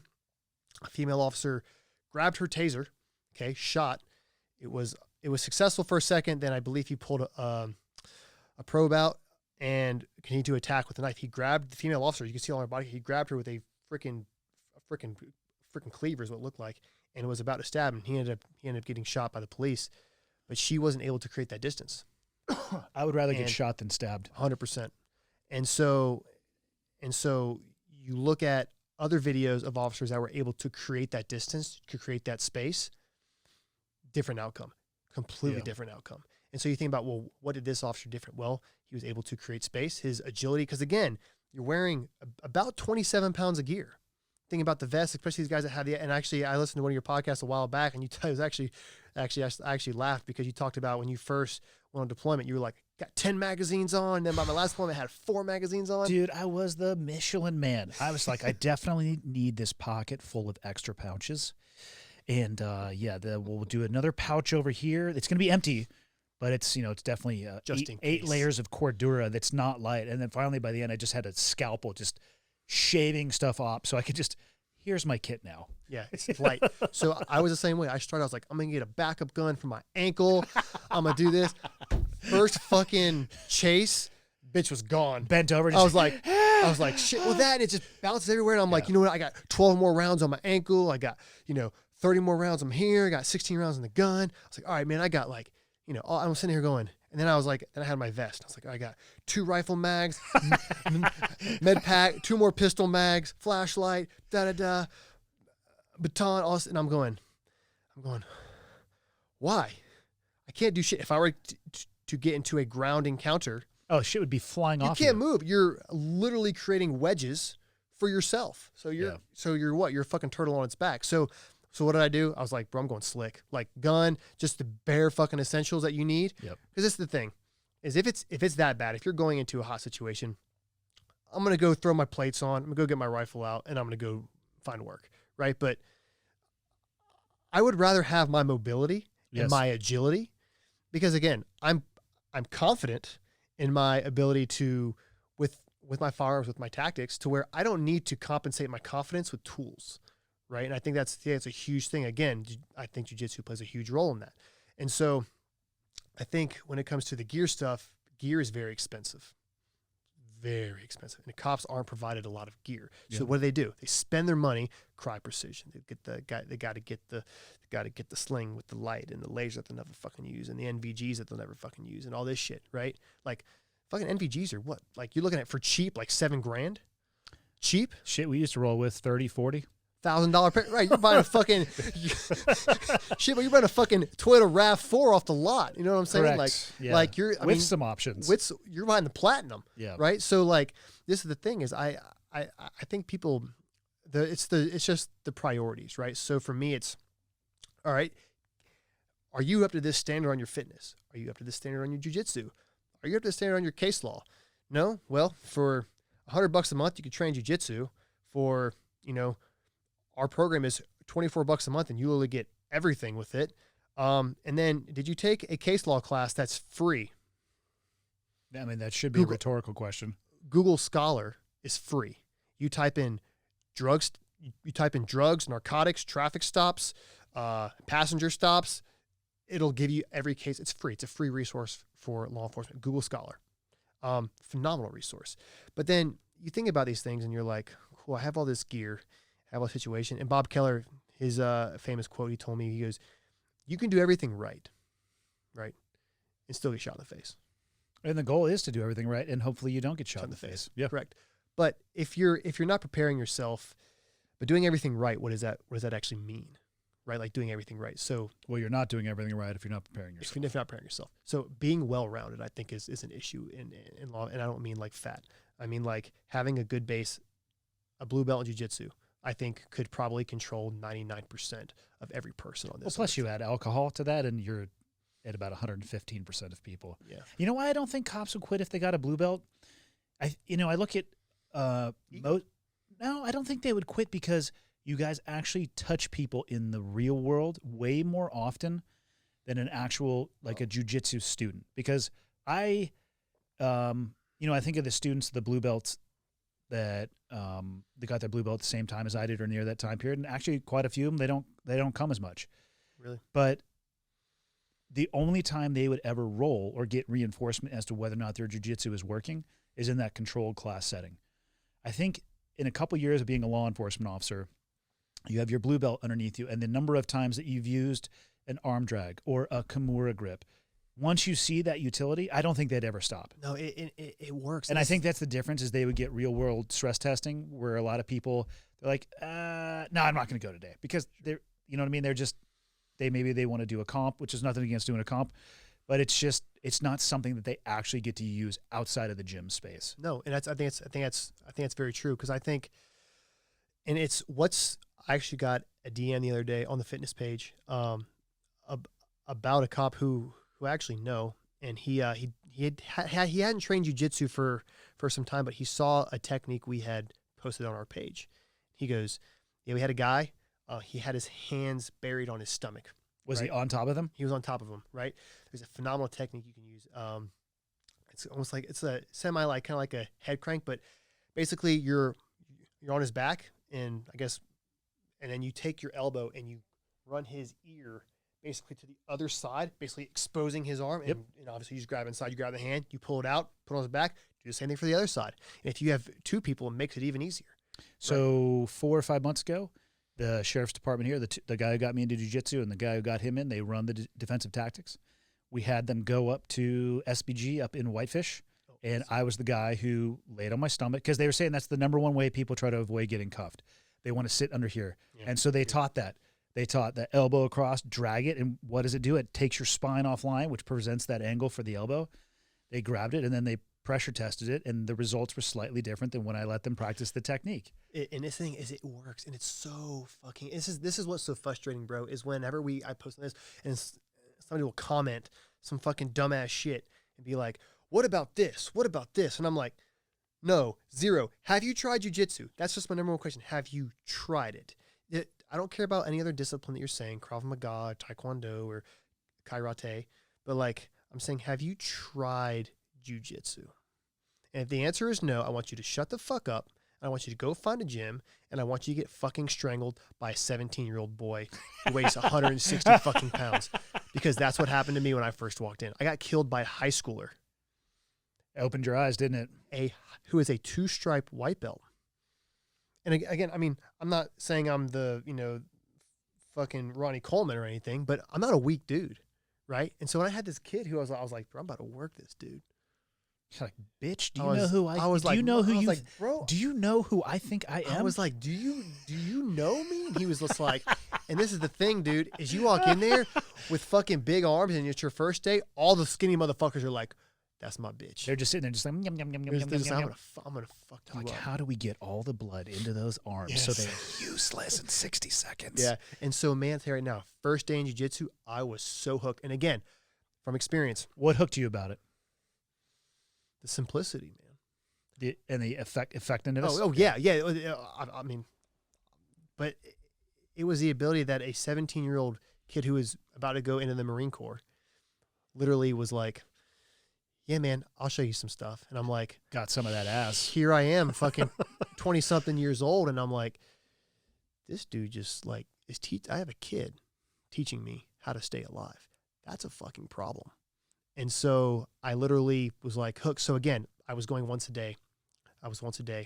And then my professor came up to me. That's average though, once a day. No, I'm sorry, once a week. I was going to say once a day sounds awesome. I apologize, once a week. Sorry, man, the time difference here, it's like dinner time. So like once a week, yeah, so I was going once a week, and I was like, I felt, all right, I was You're learning, good. progressing. I was feeling good. And then we all go out and get a couple of beers after class, and my professor came up to me, he goes, you got to come twice a week. He goes, just do it. And he's actually my age. He started jiu-jitsu at he was like 12 or something. He's a fucking killer. He was like, you got to come twice a week. And I was like, all right. He's like, and you got to start coming to gi class. Because I only did no gi for the first 8 months because it was what my schedule would allow. Yeah. And so I quit being a scheduled bitch. And I was like, I'm going to make time to go twice a week, and I'm going to go to a gi class. And so I went to one gi class and one no gi class. And the gi stuff, I think, would be so beneficial for law enforcement because, I mean, the gi is artificial, but hold on a sec. We live in Kalispell. That jacket I was wearing is worse than a gi because that fucker has a zipper. And now... Baseball bat. Now, I mean, sorry people, but when I walk around and I see people with like scarves on, I'm like, ah! Or I see a nice jacket with a zipper. I'm just thinking, I'm like, oh, I could take that zipper across your throat and your day would suck. Imagine a bow and arrow with a zipper. or freaking loop choke. Like Yeah. this the thing, man, is I, as soon as I started going 2 a day, right? And I'll tell people this, like, sure, 1 a day, you'll progress. Sure. 2 a day, your eyes Hold are on opened. now. Are you saying 1 a day or 1 a week? 1 a week, Jesus Christ. So now, so as soon as you started going to Not 2, Guinness. It's not Guinness, it's water. It So should you be- now it you should started be going. Guinness. Well, that's what the keg's full of. So we can have one. 2 a week is what you're saying. 2 a week. Yes. Okay. I apologize, people. The time zone difference. 2 a week. So I went 2 a week, and I could see an obvious difference in about a 3-month span, because now that I was only doing no-gi, my no-gi game was starting to expand. I was starting to see things, because obviously it's a lot slower in the gi, right? Like when you're Well, because you can, and for people who have no understand what we're talking about, no-gi would be traditionally spats. Took me a while to Correct. figure that out, which is spandex leggings. Which it's not so you're slippery. It's I think a lot of it is hygienic based, to be It honest. is, and it's also for mat burn. It helps prevent mat burn. Yeah. So chafing and hygienic, and then a rash guard top, and you are not allowed by the rule set. You're not using the rash guard for any type of grip or control. So I describe it as slipperier, and it's faster because you'll transition through positions because you're limited to holding on to structure. Whereas in a gi, I mean, damn, the collar of the gi, I think it's like folded over 3 Sure. times and stitched down. It is. They're like car doors that you can hold on. And Yeah. so you have sleeves, pants, collar, back of the collar. I mean, you can grab anything. You could grab the belt if you want to, even though I don't recommend that because I've seen some twisting shit go pretty bad. But it slows things down because you It can does. hold on. And, again, what really was very eye-opening to me is the ability to process information and body awareness. And I think when you hit the ground, when I'm on the ground, I feel extremely safe. I feel Yeah. very, very comfortable. If I was to get into a confrontation and somebody were to come and push me and somehow I tripped, and again, I'm not going to just pull, I'm not going to be a fucking butt scooter and just pull guard him. Hey man, you want to talk shit? And just fucking drop my ass to the ground, right? Get soccer kicked in get the soccer next kicked in the- century. Yeah, no, I'll pass. So again, if I end up on the ground, I am extremely confident in my ability on the ground that I'm like, one, either I'm gonna find a way to bring you down on the ground with me and finish you from there. 2, I'm gonna find a way to break your leg, big leg locker. I said, or 3, I'm gonna sweep you. Yeah. That's it. And so for cops, I think that any type of X guard or ashigarami is Which people need to Google this. I'm not even going to bother explaining that shit. So basically, it's a phenomenal way for you to control the person's mobility while they're standing up. So if you're able to basically get control of their hips and their lower extremities, you can basically move them in any way you want. And it feels very unbalancing when somebody is in that position. You don't Sure. feel like you can move because you feel like you're constantly at risk of being swept. Exactly right. So basically, if I can put all of my concentration on 1 or 2 limbs, my entire body on 1 or 2 limbs, you're going to be at a disadvantage, even though you're above me. Yeah. And again, that's huge for cops, being able to get that tactical advantage, being able to find that advantage. And, again, these are very simple concepts that law enforcement could probably learn. I would say in 2 years, they'd become very proficient in those. Oh, yeah. In those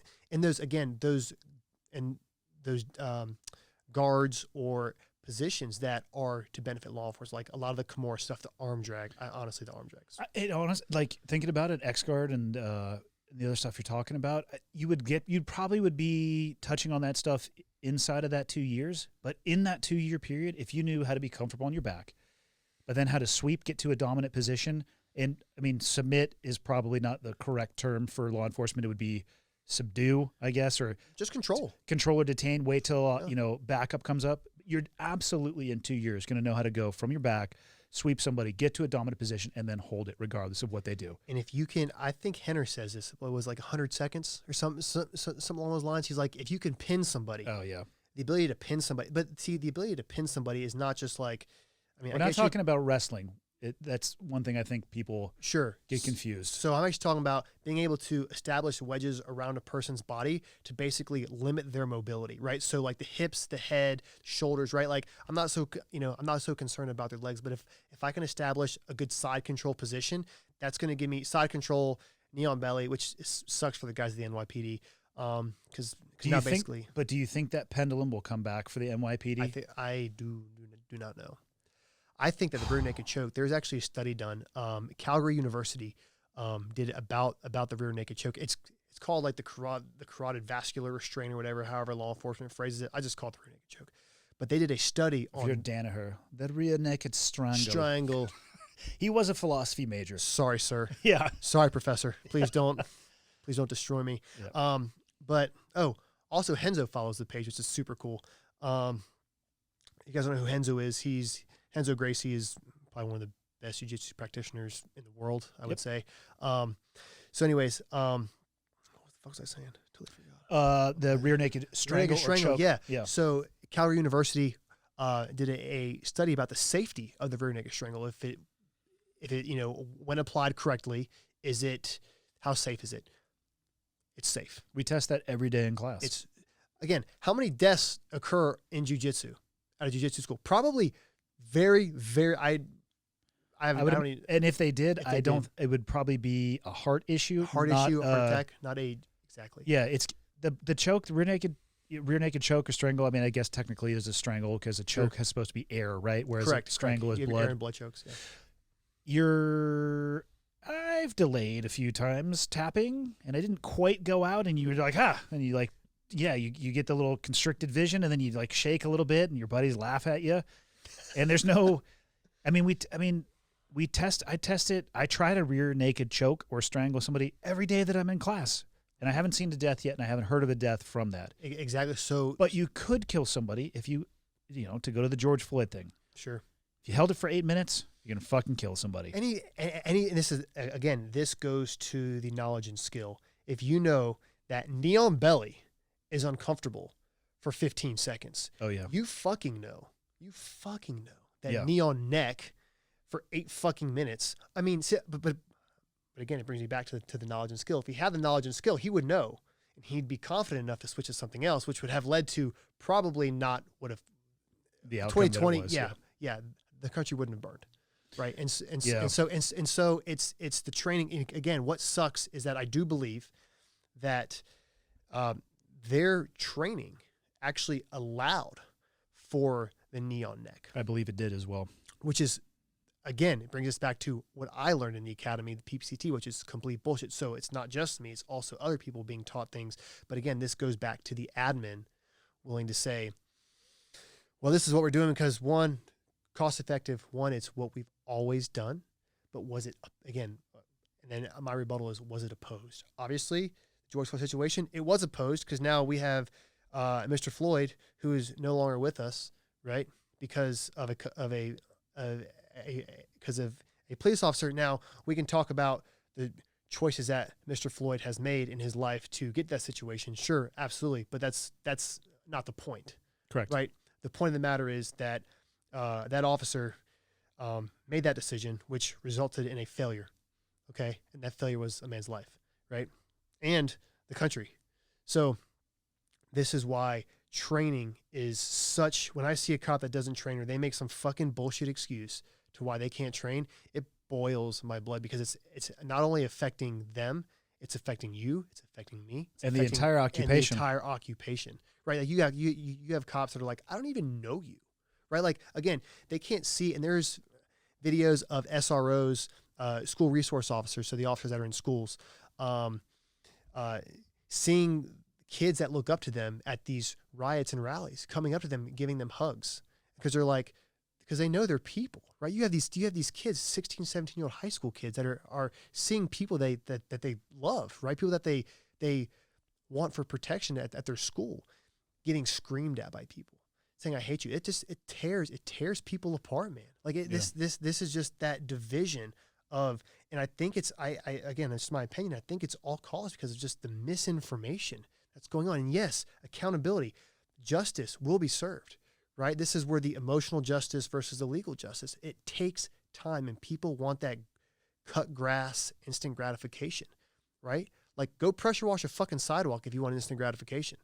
Don't fucking expect, like the Breonna Taylor case, right? The George Floyd case. These things take time. The Jacob Blake case, yeah, right? The Rashad Brooks, all these shootings, they take It's just that it's like that fucking meme. I posted a meme about it. It's like the kid that's at the bottom step and he's like stepping like 7 flights of stairs, and it's like officer involved shooting, evidence collection, you know, like investigation, jury, and it's just like people just want to step to execution. They want that result, and I think that's a problem. There's two things that I would, if I was king for a day, I would try to figure out a way to fix. One, I would make the media somehow liable and culpable for the damage that comes from the narrative, which is exactly what it is. And I don't care what organization, if you're on the left or the right, we could probably name a few of them, but it's no longer just information. It's editorialized, and they are making things appear to be much more statistically likely and probable than they actually are. Sure.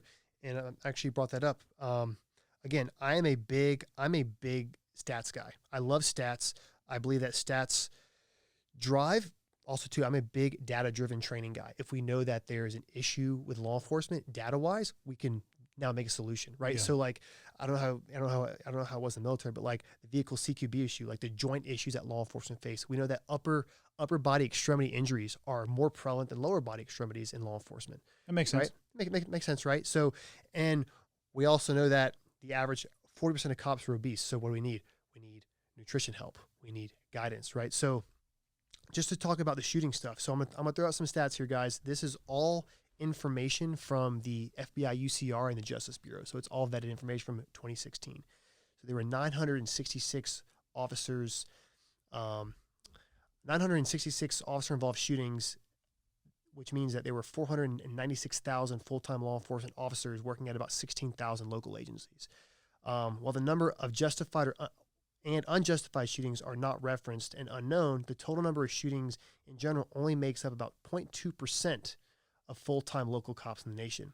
77% of people who were shot by police had a weapon. However, over 20% is unknown due to data being insufficient, which means that the number is relatively higher than 77%. So what that means, guys, is out of the 966 people that were shot, more than 77% of them had a weapon. Okay. And I'm going to stop you right there because, and this is something that people push back on often, you don't have to be armed to be a threat. Correct. And let me be true too. Whenever we say armed and unarmed, when the media says that. Well, and they say unarmed as if that's somehow an absolution of being a threat. Oh, he was unarmed. You don't need to be unarmed to be a goddamn threat to somebody's life. Also, what's the definition of unarmed? Because there are it would be a man who doesn't have arms. Right. Or a woman, because it's 2020, however you want to describe it, yeah. Or whatever you pronoun that this person with no arms prefers. Asterisk. So I feel like, too, like you look at the Washington Post, I believe they say unarmed also means that they could have been in possession of a knife. It just means gun. So it doesn't mean... It's misleading. Again, I would love to find a way to have the media liable for the shit that they say sometimes. Absolutely. So then you talk about... over 12% of law enforcement officers were assaulted, were attacked in this country. 66 officers were killed during those assaults. Police officers made over 10 million arrests in 2016. 17,000 homicides, basically 1.2 million felony violent crimes. That includes rape, armed robbery, aggravated assault, etc. So but basically what that says, 0.2% of cops are presumed to be involved in unjustified shootings while making hundreds and thousands of violent arrests a year. So you look at that should put it into a little bit of perspective to the data, right? So basically, you're more likely to be struck by lightning than shot by a police officer. Those are the facts. Yeah. Those are numbers that I did not just make up off my head. You guys can look things up in the FBI, UCR, the Bureau of Justice. So again, the way that the media presents this information that cops are hunting down people of color is not true. It's like 0.05% of police officers are involved. It's none. It's minuscule. And plus, they said 468,000. That was from the FBI. It's about 700,000 plus. So that makes that number even more, less. So, I think the perspective to put into place is it is a problem. Anybody shooting, a cop shooting anyone is bad. I think we can all agree. I think everybody would prefer to avoid that, to include the police officer. Absolutely. Again, no cop that I can't speak for all cops, but I would assume I'm sure there's some sociopathic motherfuckers out there. Absolutely. And they should be put in the electric chair. 100%. 100% agree. And so, but I think people understand, like, most cops don't go to work going, you know what, I'm going to shoot somebody today. It just doesn't happen. Trust me, my friends that have been in officer-involved shootings are like, I wish I never was. It's not badass. It's not fucking cool. It's, sure, I learned something from it, and I won, and I'm glad I won, but it's not something that I wish to experience or wish somebody else to experience. Yeah. You know? Well, there's another part of that, you know, with the stats and the narrative. Like I said, so the first thing is I would love to find a way to figure out that liability and culpability. Sure. And then number two, the biggest thing that I think we're missing, a blind spot in society, and that I hear talked about almost never, is the individual accountability and responsibility of the person on the other side of the equation. You know, there is an incredible amount of energy placed on the officer's actions. And I don't believe that anybody deserves to be shot and killed by anybody. But if you take actions that require a response, and another way to think about that is if you write a check and you keep writing this check and you are going to force somebody to cash it, that is not the individual's fault. It is yours. If you choose to behave in a manner where another individual, police officer or armed citizen, is in a place where they have to take your life for their own safety, that is on you. Correct. And that has to be addressed. And I almost never hear that portion of the conversation because people don't want to hear it. They don't want to have this conversation about individual accountability and responsibility. I think that you make a really good point there, Andy, is too, think about it. We have this social contract, right? Law and order. But that this is something that it's an unspoken truth. Hey, I don't go to your house and rob your shit. You don't come to my house and rob my shit. Fair? Fair. Cool. But when we look at officer-involved shootings or officer-involved use of force, did that person do some shit to get shot?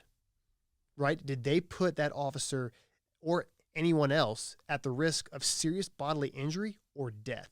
If they did, regardless of color, religion, gender, whatever, you fucked up. Yeah. I see these videos. I've seen one recently where a man was running at somebody with a visible knife, running at the cop. And if anybody here thinks that the cop was looking at anything other than that knife, you think they were judging that person by the color of their skin? It's like, fuck you. They see a deadly item getting ready to be used on them, and your attention is drawn to that. You're not making decisions based off color of your skin, sex, age, or fill in the blank. You are forced into because what else are you going to do? Sit there and let somebody stab you? Like, Sure. No, you're not going to. And if you have to defend yourself, that's not your fault. And then, you know, people always say, oh, he was in fear for his life, or she was in fear for his life. Yeah, that's exactly what the fuck's happening. Because you think about that 21-foot rule. How fast? We should break that down for people who are not familiar with it. Sure. So the 21-foot rule is basically a rule that was established that if a person had anything other than a gun, that an officer, if the individual was within that range, they are basically authorized or cleared to use deadly force. And what I mean by because that individual can cover that 21 Correct. feet before an officer generally can get a tool out of a holster and be prepared to use it. But this is the thing. How fast can a person cover 21 feet? This is where the force science comes into play, right? So you look at the average person is less than 2 seconds. What's the average draw time on a level 3 retention holster, which a level 3 retention holster means that which is what most law enforcement carries, which means they have to defeat 2 levels of retention. So usually a hood over the gun and then some type of thumb brake or index finger brake. Hopefully not a SERPA. Hopefully not. Which would be the index finger. Hopefully not a SERPA. Oh, and having said that, asterisk, if you shoot yourself, it's not the fucking holster's fault, FYI. Yeah. Also, if you carry a SERPA, also carry a tourniquet. Because there are plenty of videos of that happening. I fucking shot myself. Yeah. So with that being said, the time it takes for an officer to process that information that, hey, I have a deadly threat coming, I need to literally defeat 2 levels of retention, training issue, right? You have to practice the reps to get it out and acquire. It's got to be right at about 2 seconds as well. Yeah, about 2 seconds. So now what? It becomes an equal fight. Yeah. And so we talked about this before. What do we not want in law enforcement? We don't want an equal fight. Law enforcement doesn't fight fair. This is not a bar fight. This is not, hey, man, let's throw some hands, right? Like, Even though there's some sweet videos of cops Even doing though, that too. even though, don't get me wrong, I bet you if most cops would be like, "Hey, motherfucker, take this badge off real quick. Let's go ahead and throw down." I'll send you a YouTube link of exactly that, and they did that. It's hey, it was on that. It was on that movie. What was it? The End of Watch, where the guy's like, "Hey, man, fuck, let's just scrap, see what happens." Hey, this is the thing, man. Is if that if some way they can sanction that, fucking do it. Sanction it. Sanction. I don't know. I don't know what governing body would be responsible for that, but I don't know, man. Crazy shit has happened. It's 2020. yeah. No, it would never happen. But at the same time, I feel like when it comes to that 21-foot rule, people need to understand, like, it's not about the color. It's about what is perceived. And I think people understand is it's much easier to break a situation down from YouTube, from your chair, from the media. Oh, well, the cop should have done this. Cool. Well, let me run at you and give you less than 2 seconds to make a decision. It's always interesting to watch critics of law enforcement when they go and experience a use of force trainer or a use of force scenario. The number of times that they come out of there successfully completing it to the standard with which they are holding other people. And granted, they don't have the training, but I think the exposure is eye-opening, which is why they allow them into those use of force trainers. I mean, I try to caution people against judging against tactical environments if you're not willing to walk a mile in that person's shoes. Agreed. Or ever enter into one yourself. And again, I will even give people even a step back from that. Give somebody a set of handcuffs and go, arrest me. It's not easy. I will not actively assault you, but I will passively resist. Go. And I can promise you, if anyone as a blue belt in jiu-jitsu, not one person, if they were not trained in jiu-jitsu, would be able to do that. I am 100%. Is a very, so again, just to put it into perspective, and I have a lot of friends and I'm like, you just don't know what it's like on a traffic stop. You don't know what it's like if you've never been on a traffic stop, it's hard for you to really understand. If you've never been downrange, right? It's so hard for somebody to say, I mean, I basically took a SEAL fit course. Like, I basically went through BUDS, right? It's like, essentially it's the same certificate at the end. It's like, I mean, you think about it. Oh, what do I would have done this. I would have done that. It's like, no, you wouldn't have.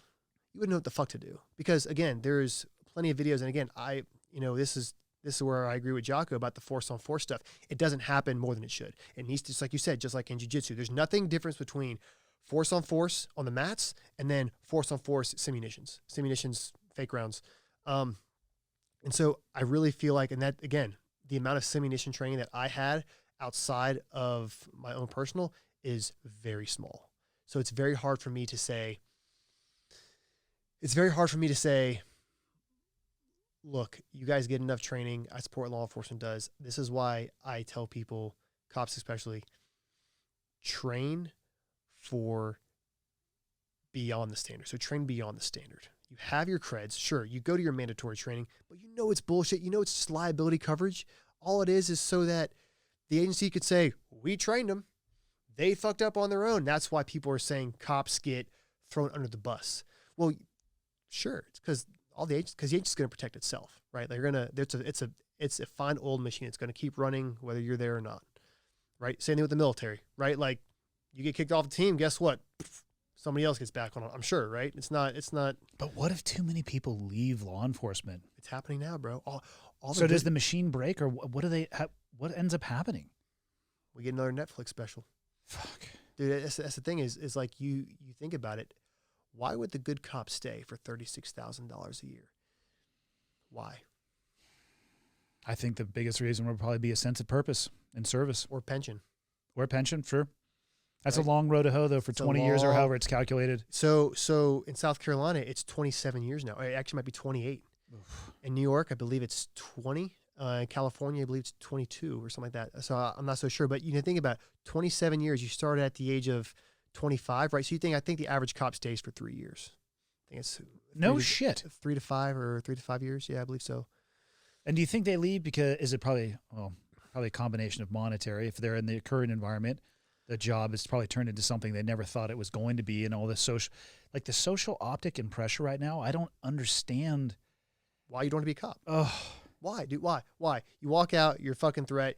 You again too. Like, I tell cops, don't wear the thin blue line shit. Don't wear the fucking sheepdog. Don't have the big ass emblem on your fucking truck. Don't. How dare you, sir? Don't wear. I say the same shit to veterans. Don't just stop. Just stop. I mean, bro, like you see me, I probably looked like I was about to rob the freaking Aikido store you had me sitting underneath when I walked up. Karate. Oh, excuse me. If it was later in the day, we'd hear him down there. It's kind of awesome. You can hear it in the headset, but you can't. It's like, yeah, it's these kids down there just snapping shit off. No, it's for no reason. Here's the thing. It gives them, I agree with you, and it's okay to not be a walking billboard. It's okay to be prideful about that stuff on the inside, as opposed to having to be a billboard. And I mean, honestly, right now in this era, for right or wrong, you might end up in an argument or a conversation you don't want to have by wearing that stuff. And it's a tactical advantage. I would rather see me and be like, this dude is just here for the fucking cheese fries and the grilled and the pastrami sandwich. He's about to get this thing. He's not here worried about the armed robber who he's about to walk up behind and take care of. I don't want to be that bill. I don't want to be the target outside of being a target, right? So like I tell people, just be normal. Wear normal pants. Wear normal shoes. I mean, wear shoes with a purpose, right? Like I don't wear flip flops really. Pussy. I mean, I rather go barefoot. I wear flip. I was wearing them yesterday when it was raining. Dude, it's so fucking cold. Well, I remember when I was a pussy too. I know. Dude, I can't. Dude, it was so funny. I fucking boarded the plane. So yeah, I boarded the plane. It was like 86 degrees. It's like with the fucking heat index, it was like 92, and it was about 115 about a month and a half ago. Yeah, with about heat index is not 92 here. It's beautiful, dude. I come here and I got out of the plane. I was all like, oh my god, I'm never coming. I'm never leaving. I just love the winter. I love the mountains. But anyways, back we were talking to. So I use the same theory when explaining to people open carry. I understand that it's allowed, but it's the same thing. It's like, why? Well, you know why? Because they want people to see it. They're trying to make a statement. Or they just don't fucking know better, which I find that one hard to believe. Yeah. But just be the gray man. Just be normal. Be normal and be incredibly capable of violence, and then use it as a last resort. 100%, bro. And that's where I try to explain to people too, especially with the open carry. How's your weapon retention? What's to say I can't come up behind you and pull it out of that old Galco you got? Like I can promise you, if I can control one of your arms, that weapon becomes community property. Becomes community property. 100% true. Because dude, how many cops have killed their own gun? I've actually heard the number on that is higher. It's higher than people think. Yeah, and that's not good, rough. Right? So weapon retention is extremely important, right?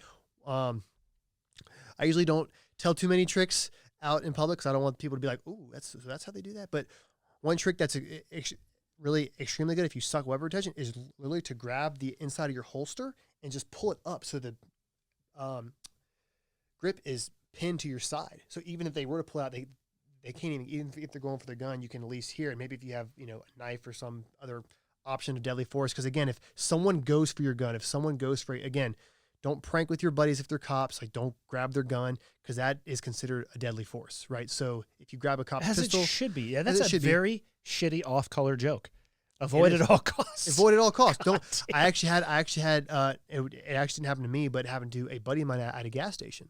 A friend of his came up behind him. Come on. A friend of his came up behind him and grabbed his gun, and he freaked. He almost shot him. I mean, he literally grabbed him.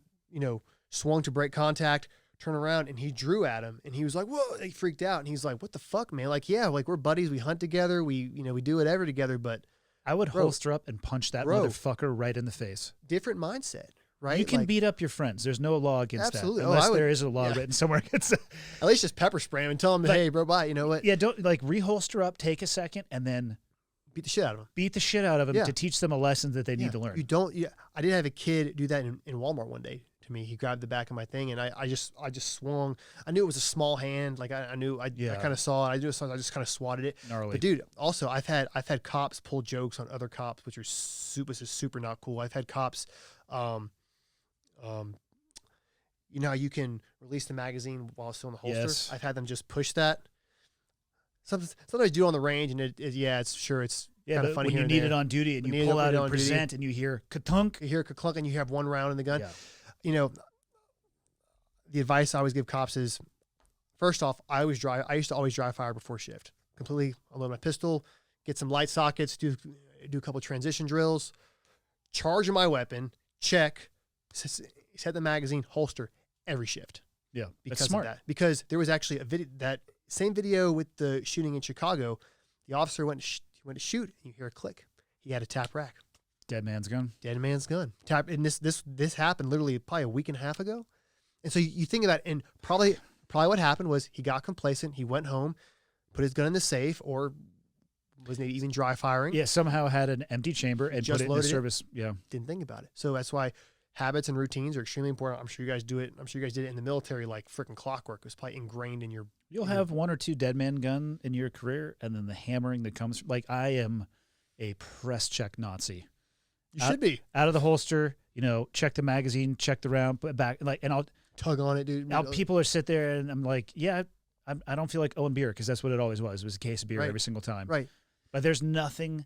I'm teaching my jiu-jitsu coach how to shoot, and I was working with somebody else. My back was to him. That's right, Travis. I'm telling stories about you, son of a bitch.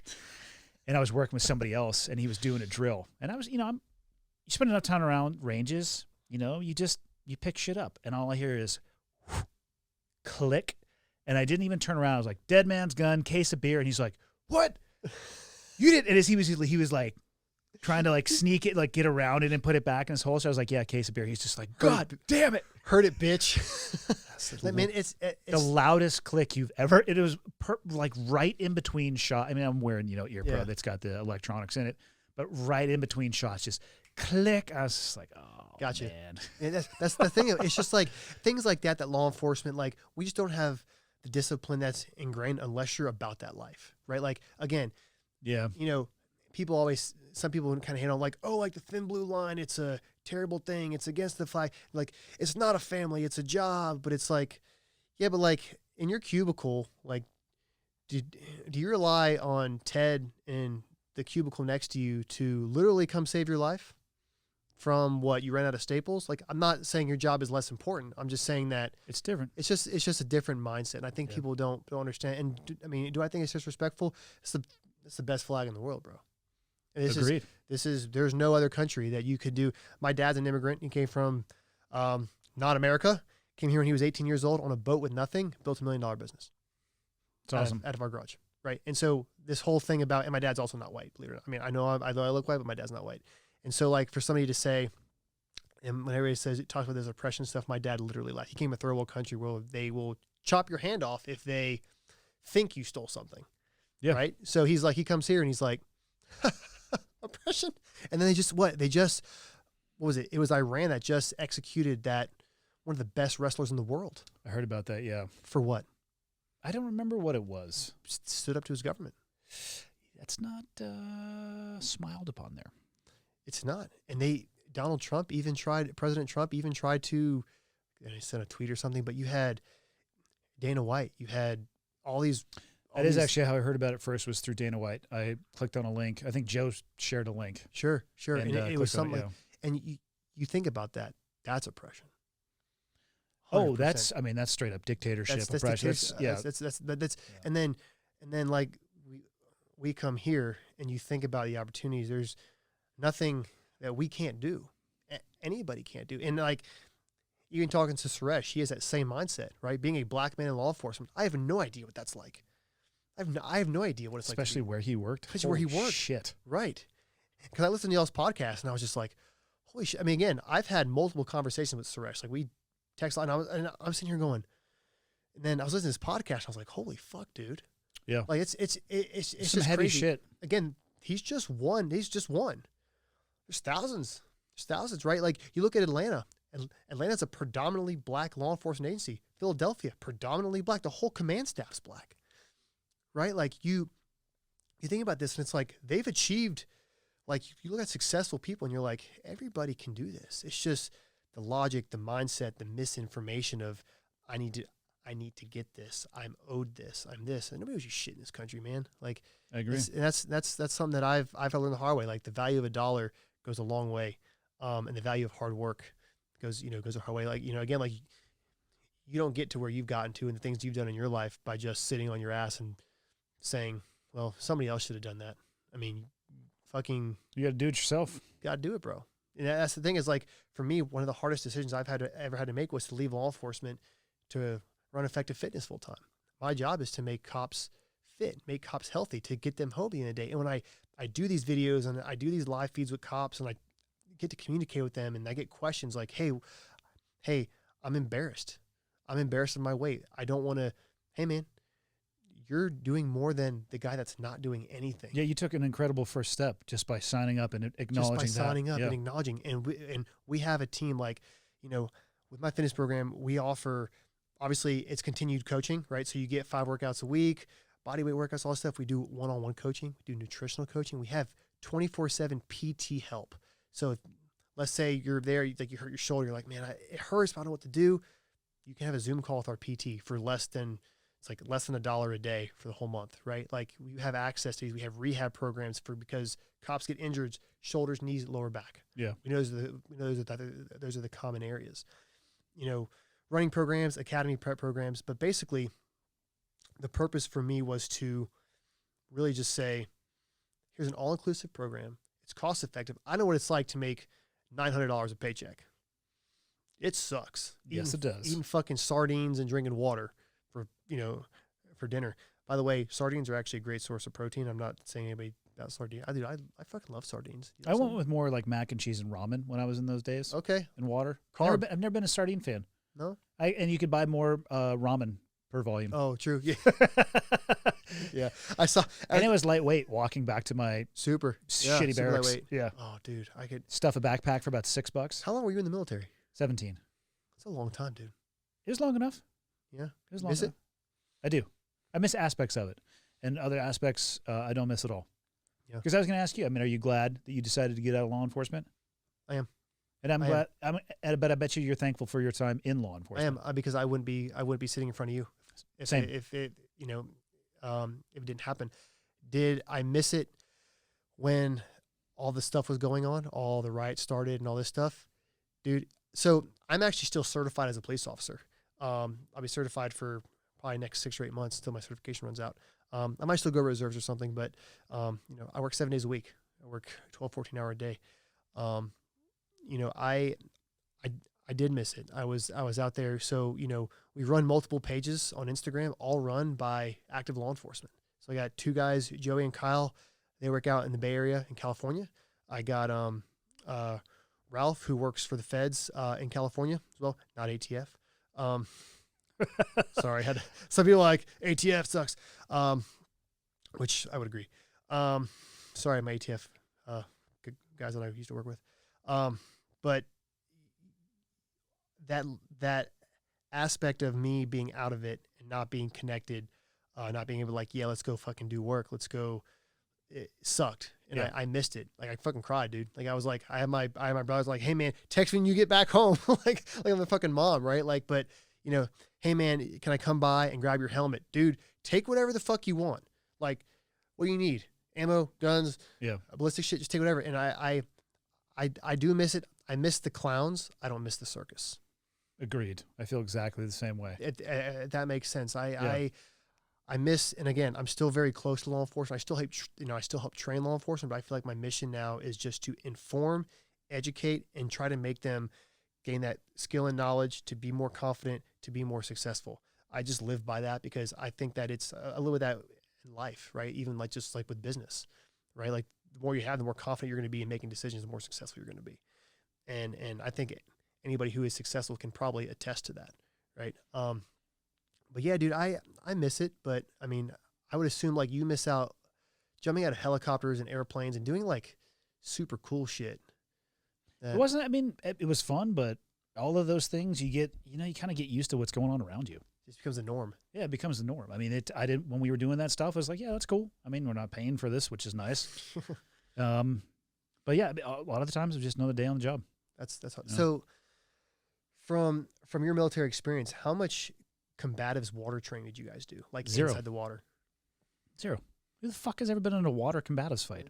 So I was actually an officer water survival instructor, which is basically like me going to BUDS, but just the law enforcement version. Like I said, same certificate. Yeah, same. No big. Same shit. Yeah. It's just a niche on my resume. So basically, what it was water acclimation for law enforcement.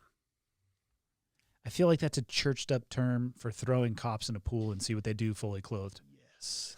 And there's a lot of things that people don't know. So I did some things in my career that was actually pretty cool. I used to work a lot with the Coast Guard. We did some homeland security stuff in the harbor and offshore, which is kind of cool. So I was around water, and being where I'm from, a lot of cops are around docks. Oh yeah. So whatever. So the ability to understand what it's like to be tackled into the water, guys would wear red men's suits, they dive in the water, and we'd actually wear dive belts and orange guns. We would do a lot of like underwater escapes. Probably the biggest eye opener was like just how much you weigh after you get soaked. Cause right, you're wearing pants, you're wearing boots, you're wearing duty belt, you're wearing your vest. Believe it or not, soft armor is actually buoyant. You float. That makes sense. I would have guessed buoyant or neutral. Yeah, no, you float. And two, if you get tossed in colder water, it actually will keep you warm. But it does get saturated at some point, and then it does sink. But like, just like you said, like we teach how to make sure you can undo your belt keepers, right? Retain your weapon, how to disengage, how to re-engage when you come out of the water, like how to watch your bubbles, right? Because if a guy pushes you in and he's got a shotgun and he's waiting for, he's playing the mole game. How fucking often does this shit happen? Not often enough, but if you're not prepared, you don't know what you don't know. All right. Did you guys ever do any fighting in tunnels? Tunnels? Yeah. Fuck, you're not even prepared at all. No, bro. All right. Well, you're not prepared for that shit. I did go skydiving once, but I had a guy attached to my back.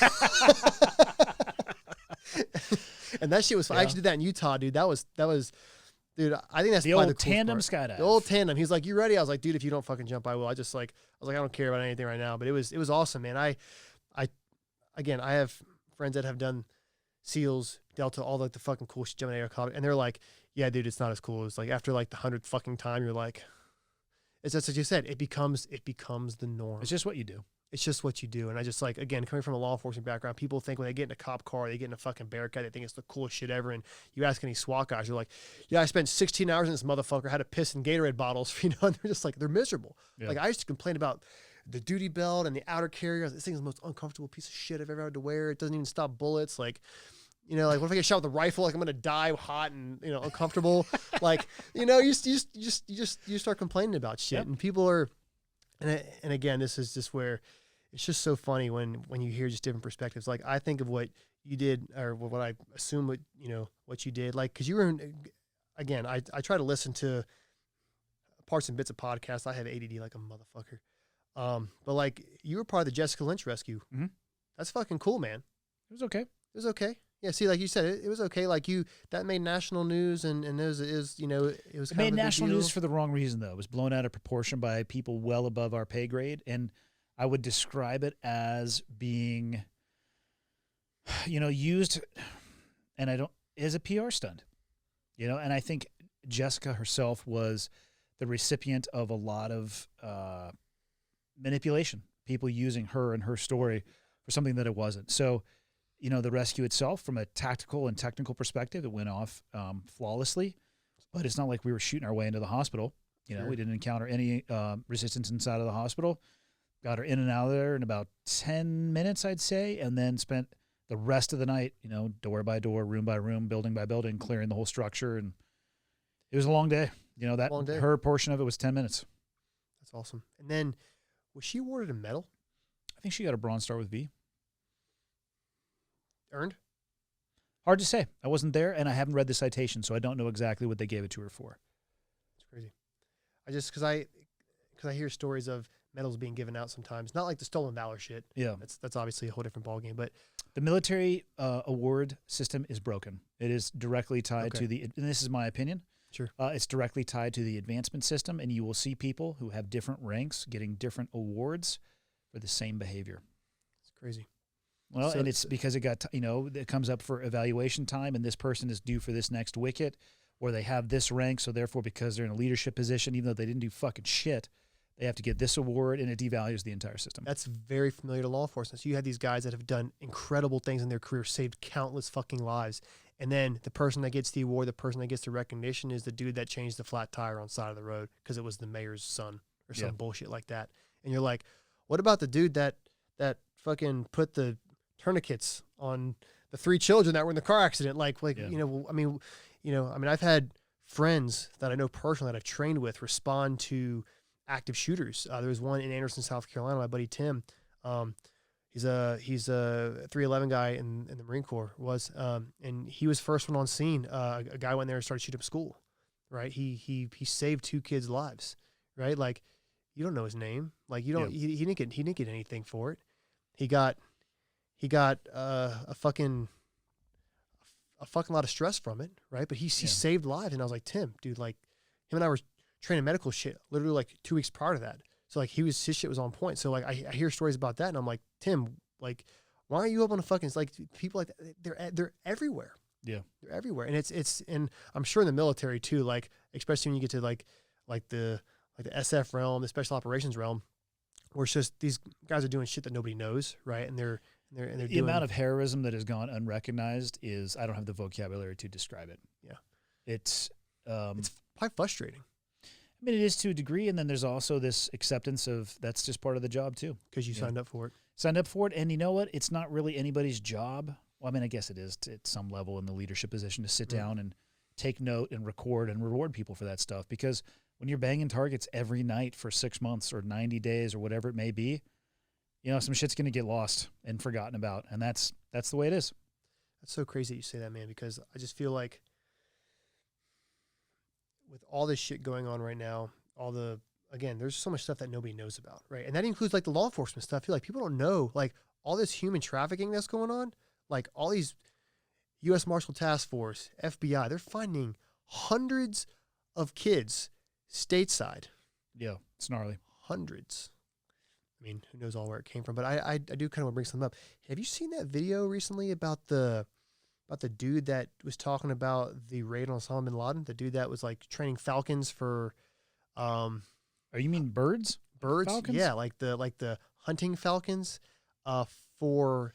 Is he claiming somehow that there's a conspiracy theory?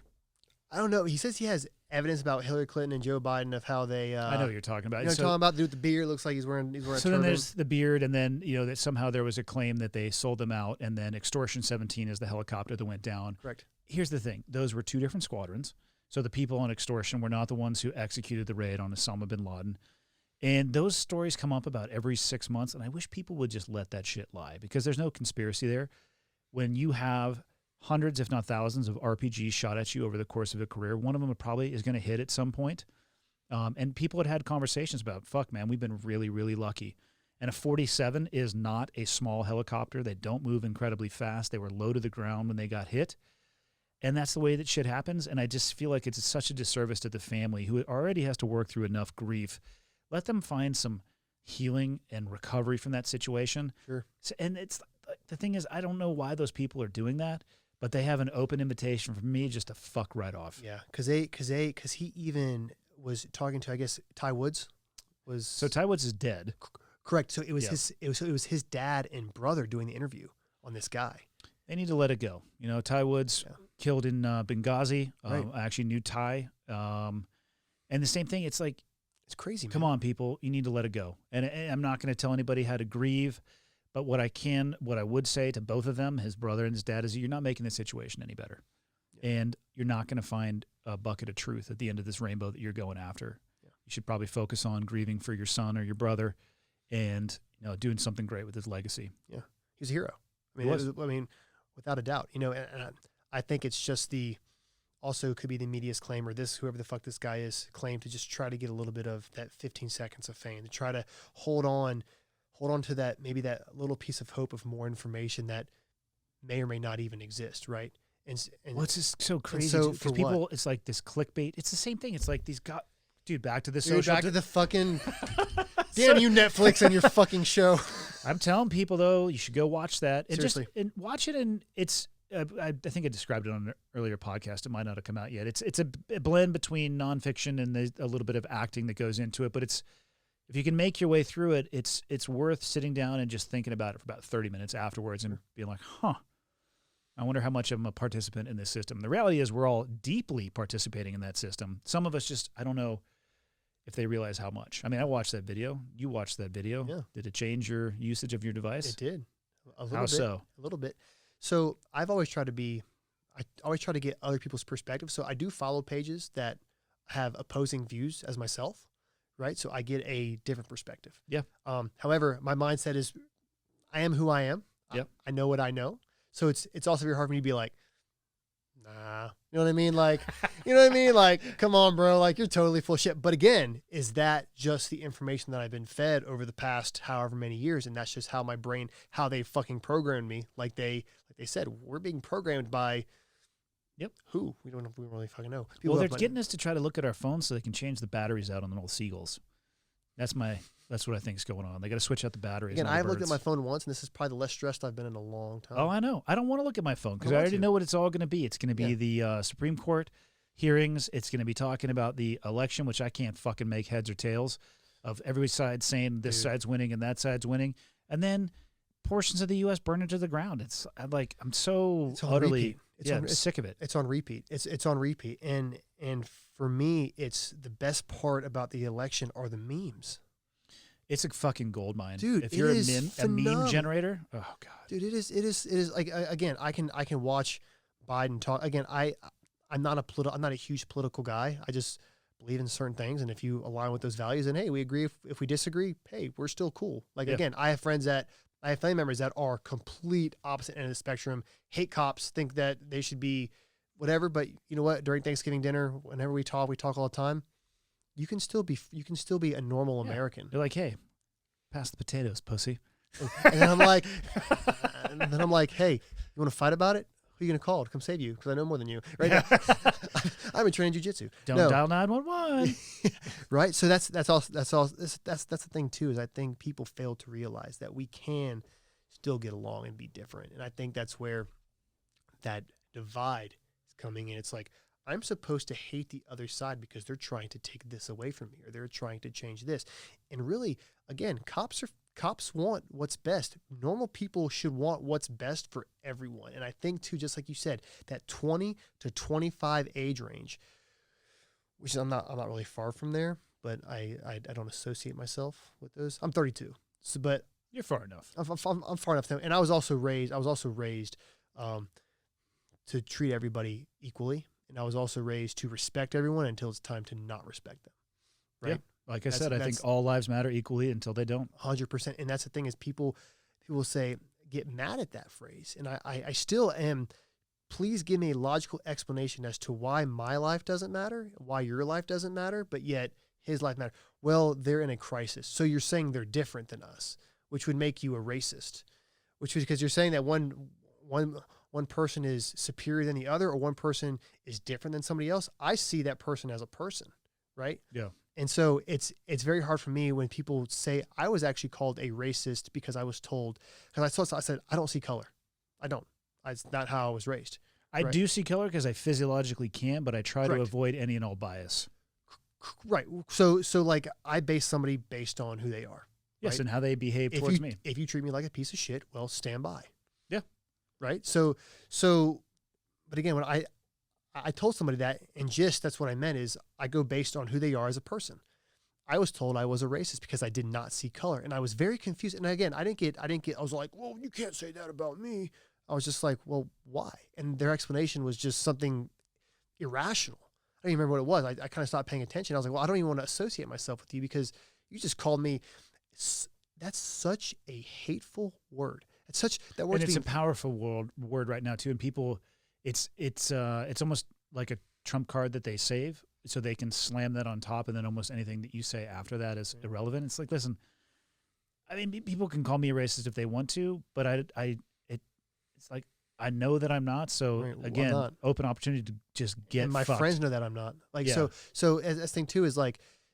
Is it's such a powerful word. Like that you are insulting someone's character, who they are, how they were raised, their family. You're insulting all that. So you call me right. I'm like, you don't know anything about, you don't know anything about my family. You don't know where my family came from. I don't know anything about you or your family, but you're going to sit here and insult me because why? Because I have a different view on something. Yeah. Just like whenever I state facts with somebody, especially when it comes to law enforcement use of force, immediately goes to insults.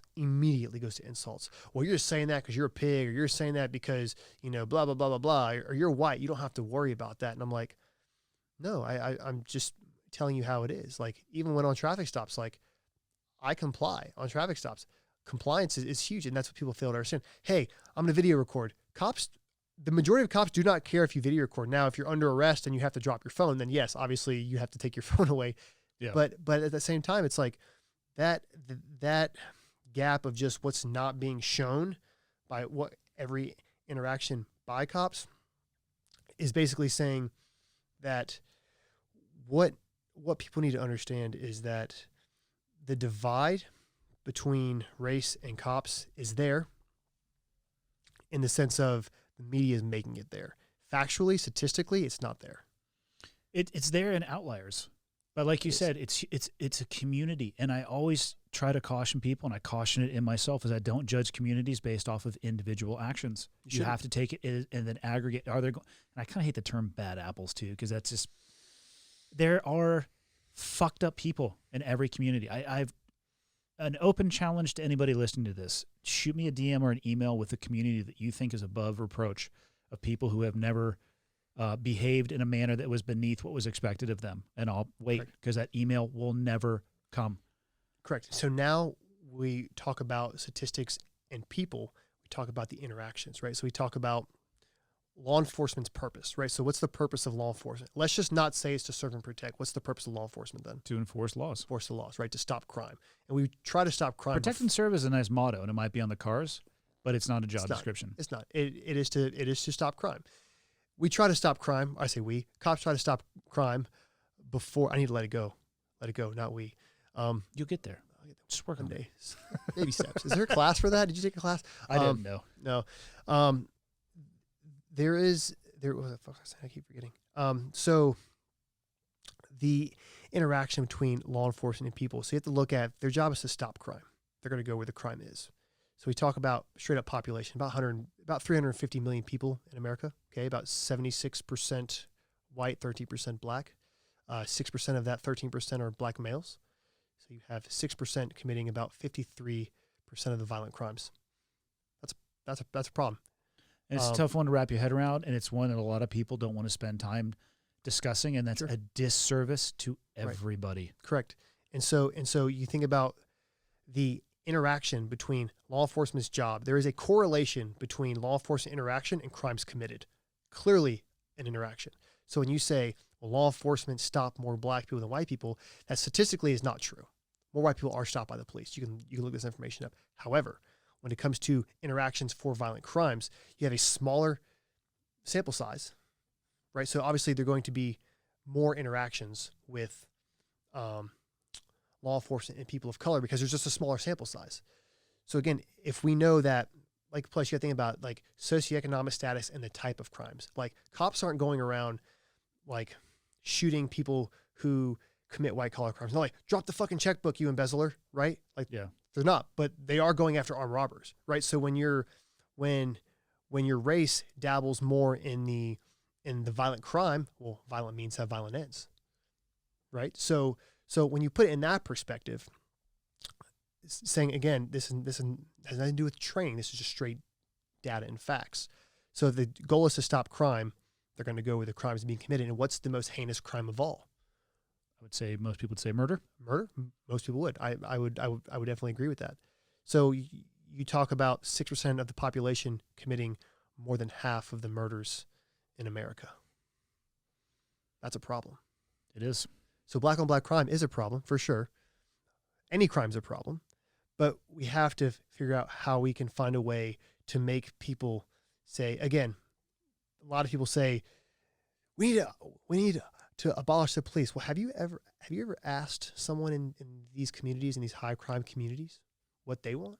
I would say they would. Well, they may not want to verbalize it, but what they need is more police. A lot of them want the police. Yeah. And you know who spends a lot of time? And people, I ask my friends this, who say this stuff. I'm like, when's the last time you went down to a high crime neighborhood?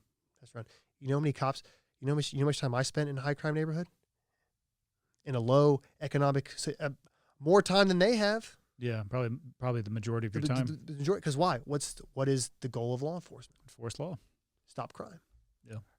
Preferably before it happens, especially murder, right? So, again, when you talk about the interaction versus crimes committed, it's a direct correlation. I think people need to also put that into perspective too when they talk about use of force, right? So, violent crimes, have violent, violent means have violent ends. So again, the interaction between law enforcement and races can be explained there.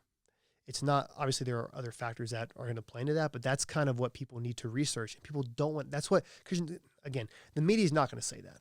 Well, it doesn't align with, in any way, shape, or form, with the narrative that they are pushing, for lack of a better term. What is the media's benefit in that? Is it the more people that they can watch, the more they can target with ads? I mean, so media, people forget that news organizations are rated on the same rating system and therefore the same ad revenue cards that the Big Bang Theory is, or Two and a Half Men, or Friends, or, however far back you want to go. They exist to sell soap, and that happens in the breaks in between their stories. The more people they get to pay attention, the more eyeballs that they get, the higher they can charge. Have you seen that quote from Denzel Washington? I believe he's on the red carpet, and he talks about what is the danger in knowing too much or knowing too less, right? I'd say there's no danger in knowing too much, but a hell of a lot of danger in knowing less. Yeah. But like, I guess, what is the danger in too much information as opposed to, like, for example, you're scrolling through your phone. I'm not saying good information. I'm just saying information. Yeah. Like, I think that depends then whether or not the information you're getting has been editorialized or weaponized or taken a turn for the left or the right, because fucking both sides of the aisle are equally guilty in that shit, for sure, to 100%. Anybody who's objective paying attention. So I think at that point it depends on the quality of your information, not the quantity. Well, where do you get it from? Who do you trust? I don't know. That's the question. There is no, again, when I post something and I try to really vet information and even just training, I try to find multiple news sources, put them together, find common ground, right? But then you listen to Fox News and you listen to CNN, and it's like, who do you? I mean, you almost have to cut it in half and find a landing point in the middle. You do, and it's hard because, again, you're looking at the 20 to 25 age range. Yeah. How much life experience do they have breaking down that information? Not much. Yeah, not much. And guess who's going to be running the country in 10 to 20 years? Probably you and me. Dude, I'm totally down. How do we do that? I know. Tough. What would you say to cops out there that were listening? I'm going to give you the closing thoughts. We've been at it for like almost 3.5 hours. What would you say to cops who are listening? And then two-part question. What would you say to cops who are listening, and what would you say to the people out there that the cops are out serving, which would be everybody else that isn't a cop? Sure. For the cops out there, focus on being well-rounded. Focus on being better. Not being, if you're good, great, but always be better. Always focus to strive.